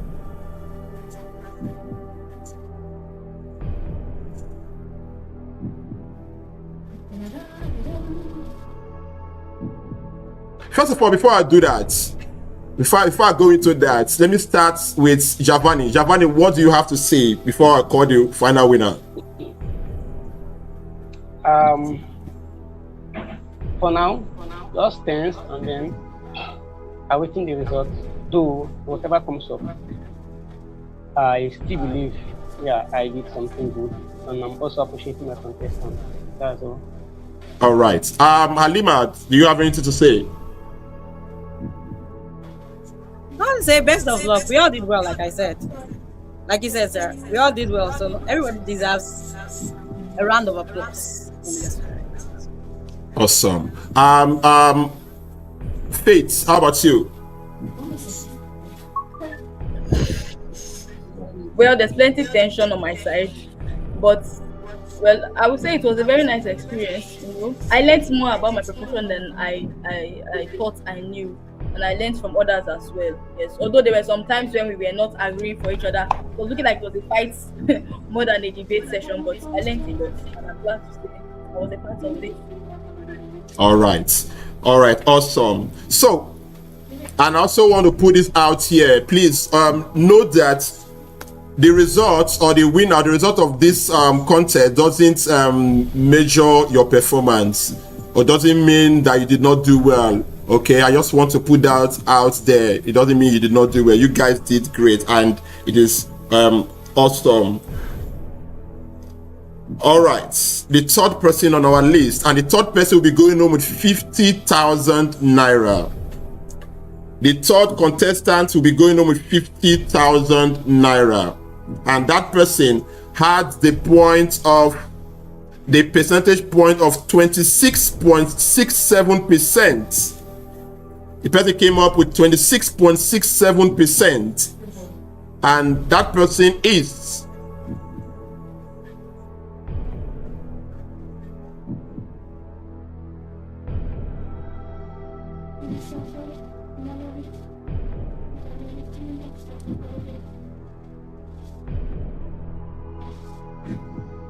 Alima. You got 26.67. Alima, you came third. Congratulations, Alima. Congratulations. That is awesome. Alima, you came third. So you're going to be having 50,000 naira. Please, can we have your bank details, Alima? Before that, how do you say? What do you think? First of all, tell me, how do you feel?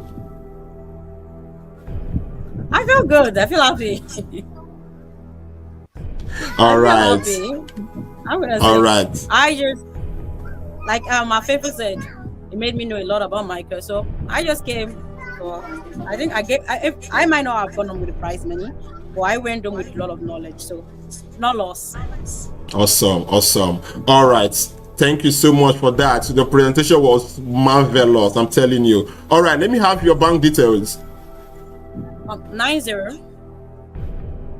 1 second, please. 36 9036.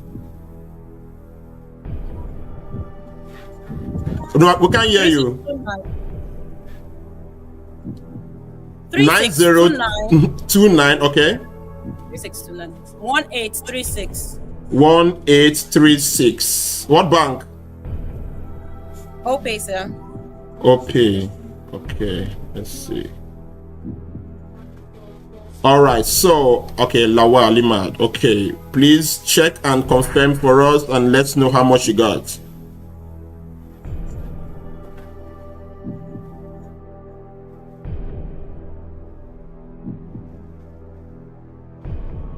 I've received my prize money. Thank you very much, sir. More blessings. Awesome. How much did you receive?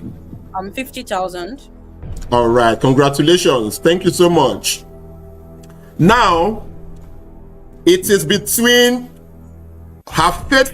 between Faith, the nursing student, and Giovanni, the mechanical engineering student. Whosoever called as the winner, definitely the second person will be the second, and the winner will be going home with 200,000. And then the second person will be going home with 100,000 naira. Giovanni, are you ready? Faithful, are you ready? Let me hear from you. Are you guys ready? Yes, sir.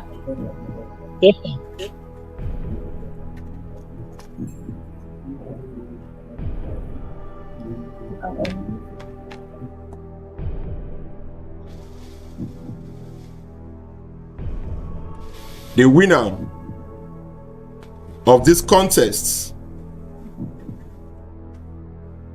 is, and you see how close it is. The winner is 40%, and then the second is 33.33%. So close, 40% and 33.33%, which means one person, just one person changed everything. One person changed everything. All right. The winner is with 40%.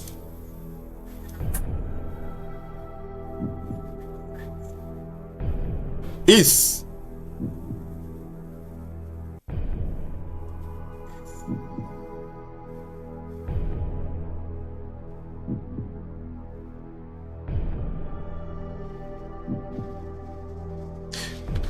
before we do that, for those people that are new, let me get this on. Many of us don't know what's going on. Let's get this on. Before we do that, let's get it. Welcome to Unique Eagles Educational Center, where talent meets opportunity, where every youth has a chance to shine. You want to win big at Unique Eagles?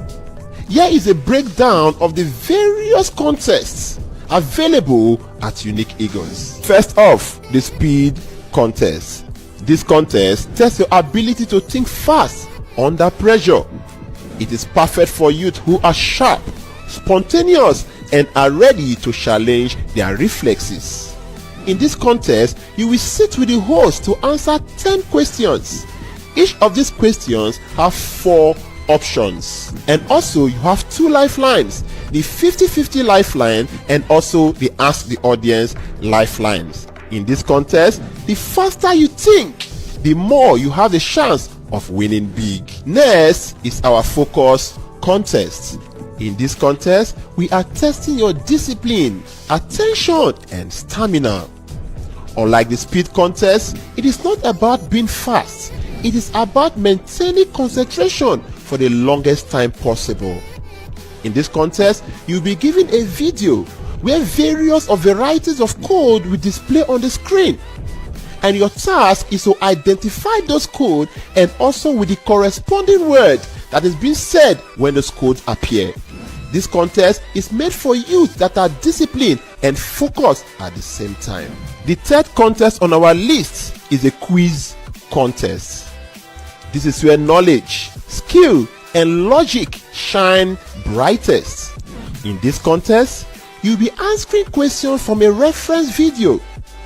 The quiz contest does not just test what you know, it helps you learn, grow, and compete at your best. The fourth contest on our list is the Star of the Month contest. In this contest, consistency is the key. Contestants stay active, engaged, and involved on our platform throughout the month. At the end of the month, the most engaged and impactful contestant wins the Star of the Month award, accompanied with special recognition and rewards. But this is not just about winning, it is about building discipline, commitment, and a growth mindset. The goal of this contest is to sharpen your ability to stay consistent, engage meaningfully, and be a positive force in our community. The fifth contest is the referral contest. In this exciting contest, contestants reach out to friends, family, classmates, or even new people, inviting them to join our vibrant learning community. The more people you bring in, the more your chances of winning exciting rewards. But this is not just about numbers. It is about building confidence, communication skills, and networking power. You will learn how to share ideas, connect with others, and also inspire people to be part of something great. The goal is to build you into a great communicator who can relate with anyone and in anywhere. So, whether you are fast, focused, or incredibly smart, Unique Eagles Educational Center gives you the platform to prove your ability. Every contest is designed to help our youth build confidence, sharpen their mind, and also unlock educational opportunities, including scholarships and cash rewards. Are you ready to show what you are made of? Then join Unique Eagles Educational Center today and let your talents take you to the top.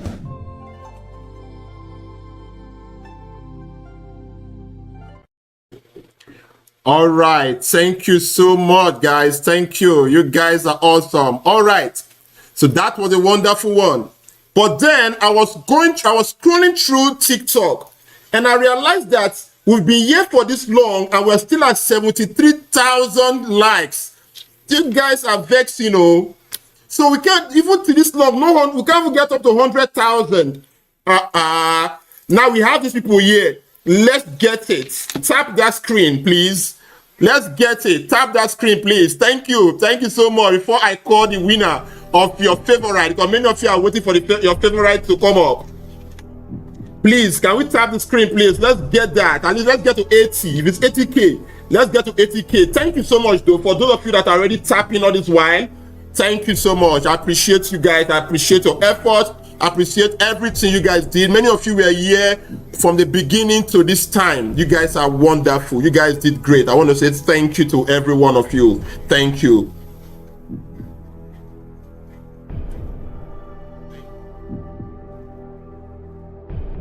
Thank you so much, guys. Thank you so much. Let's get to 80,000 at least. Okay, guys. Thank you. Let's get to 80,000 at least. Let's know we have something today at the top of it before we call it a quit today. Thank you so much. And for those of you that are new here, on Tuesday, please send us your entries. On Tuesday, we're going to be the end of the month. We're going to be having Star of the Month award.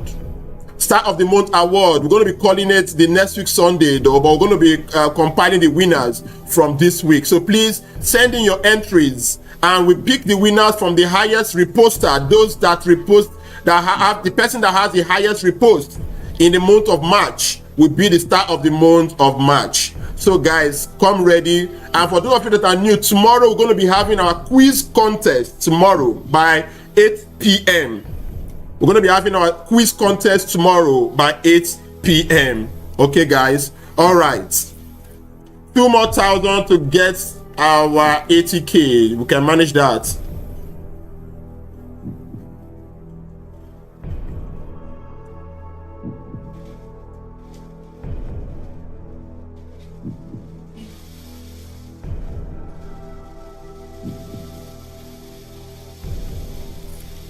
All right. So yes. So the winner of this contest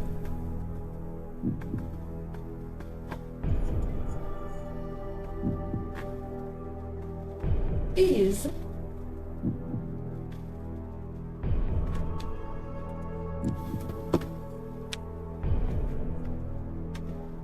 is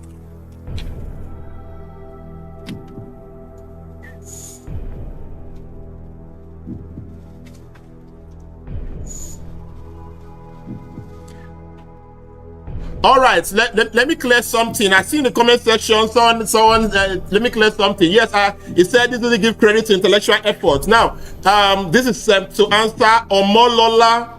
Omolola, you should understand that the audit well. That's what's important. So I understand your concern, but in cases like this, because it is by vote, which is by vote, definitely you there's definitely going to be some sentimental vote. That is for sure. We are all humans. We know that there will be sentimental votes, of course. That is for sure. So that one is you can't. There's no system that is that you can take away sentiment. Sentiment must be there. So I understand the fact that definitely there are some sentimental votes, and that is why we put it vote.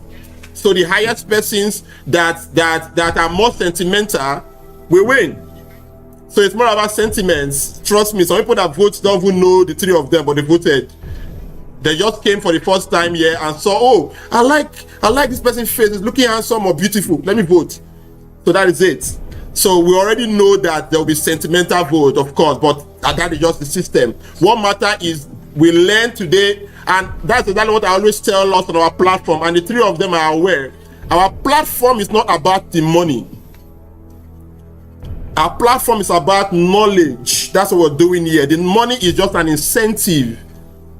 Okay, it's just an incentive. The money, it's not about the money. We are not here for the money. We are here for knowledge. And that is exactly what the three of them have been able to show us today. They've shared their knowledge today. Trust me, I learned a lot today. And many of you also learned a lot. So the money is just an incentive. Okay, it's just an incentive. The knowledge is what's important. So I just want to clarify that with Omolola. You're right. Omolola is definitely somehow, but definitely it's not the main thing. And the three of them are aware of that. Omolola, do you understand me now? All right, good. Now is the moment finally.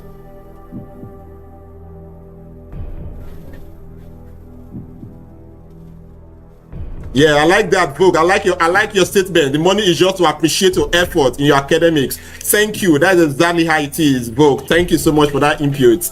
Wonderful submission. Thank you. Thank you so much.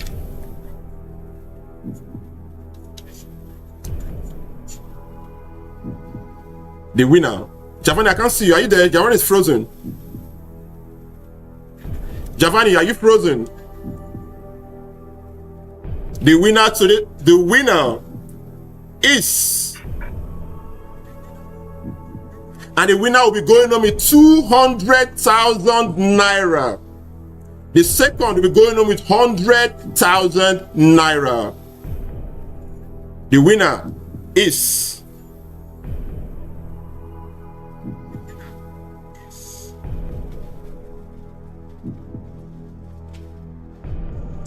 with 40 points.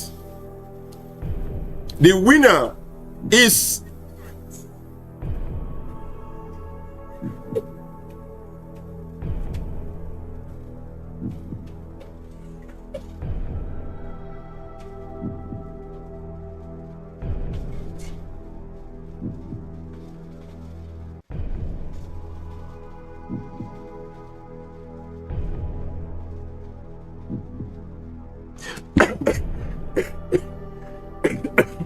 Can I get some water, please? Water. Let me drink some water. Let me clear my throat to shout.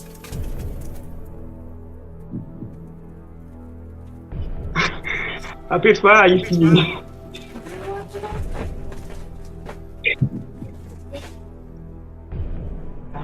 Even me, I'm tensed. Everywhere just come.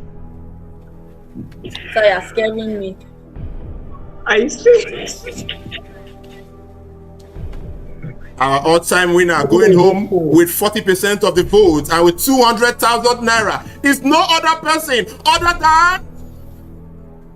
Let me drink some water. This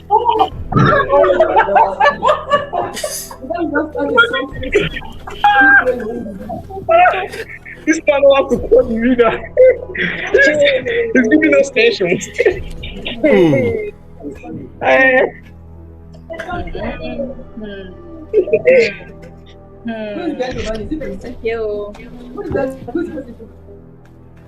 Oh, you have people there that can come and I'm hearing their voice. Put them in the background with you. Come with you. I want to hear those voices. I want to hear them. Be in the background. Let me see them. Good evening, sir. Good evening. They are just voting. Just in the greeting the house. Just in the greeting the house. The winner with 200,000 naira and with 40% of the vote is no other person other than.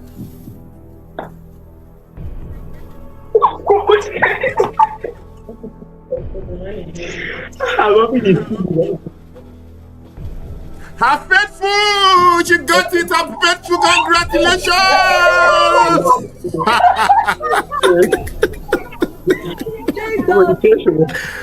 Her faithful, congratulations with 40% of the vote. You got it. And then Giovanni with 33.33% of the vote. Congratulations. Congratulations, her faithful. Congratulations. Thank you so much. I love you guys so much. I love you guys. I love you guys. I love you guys. I love you guys so much. I love you guys. Calm down, her faithful. All right, let's hear from you. What do you have to say, her faithful? I love you. Well, First of all, before that, Giovanni, what do you have to say? I want to say thank you to all those people. I want to say thank you to all those who came out for me, for actually putting their time, their effort, everything, just to be here to watch me and then came out for me. And I want to say a very big thank you to the entire Youth Education Fund as well for making this to a reality. And then family comes to my family and to my yeah. Awesome. Thank you so much. That's awesome. Our faithful, how about you? What do you have to say?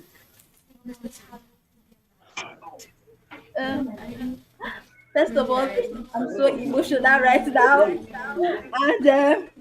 oh my God, I'm just so happy. I'm so grateful for Eddie Eagles. Sir, you're my main G. I love you so much. Because like we have been like, I remember when we wanted to start the contest and somebody was like, who is this one? You don't know her. And I was like, you're probably a newcomer because from the beginning of Unique Eagles, I remember the very first episode, I was like, I don't understand, what are they going to do? I don't have time for this. I logged off, only for me to come back and see that, it's actually interesting. So I joined the next week, and I won 3 times in a row. And I was like, oh yeah, now this is getting interesting. I told my sister, I told my parents, everybody's actually around like now. So I'm just so. That's awesome. That's wonderful. That's wonderful. Congratulations. All right, let's start with you, Giovanni. Let's have your bank. I'm so grateful. Network did not win this time. Thank you so much. Giovanni, you were awesome. Halima, you were awesome. Both of you made my brains true. My brain was stressed. I'm so grateful. I love the energy you do. Also, I'm so thankful to you too. And Halima, you guys are something real. All right, Giovanni, let's have your bank details, Giovanni. Okay, sir. Let's have your bank details. Okay. 70 89 89 70 70 57 57 45. 45. So 7089705745, correct? Yes. What bank? Money Point. Money Point. Money Point. Okay, Giovanni Monday, right? Yes, sir. All right, Giovanni Monday. All right, check and confirm. Okay. I will need to enter live. And have Faithful. Let's have your bank details. Congratulations, Faithful. Let's have your bank details.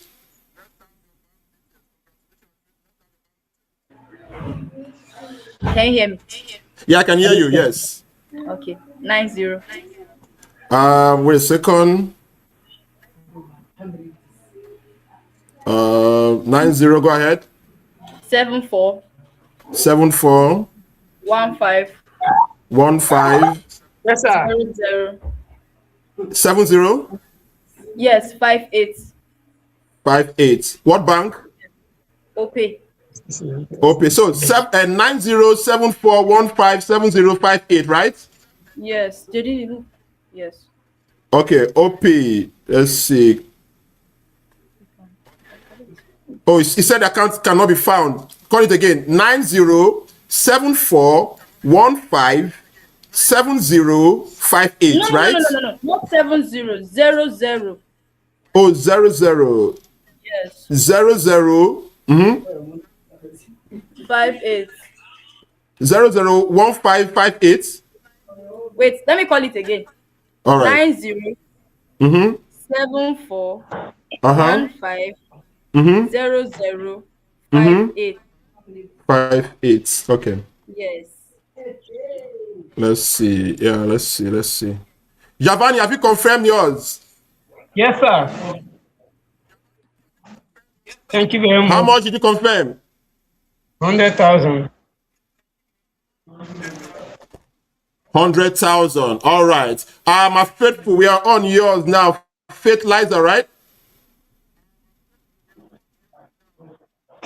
Yes, sir.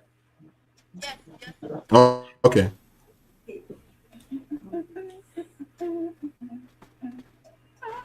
All right, check and confirm.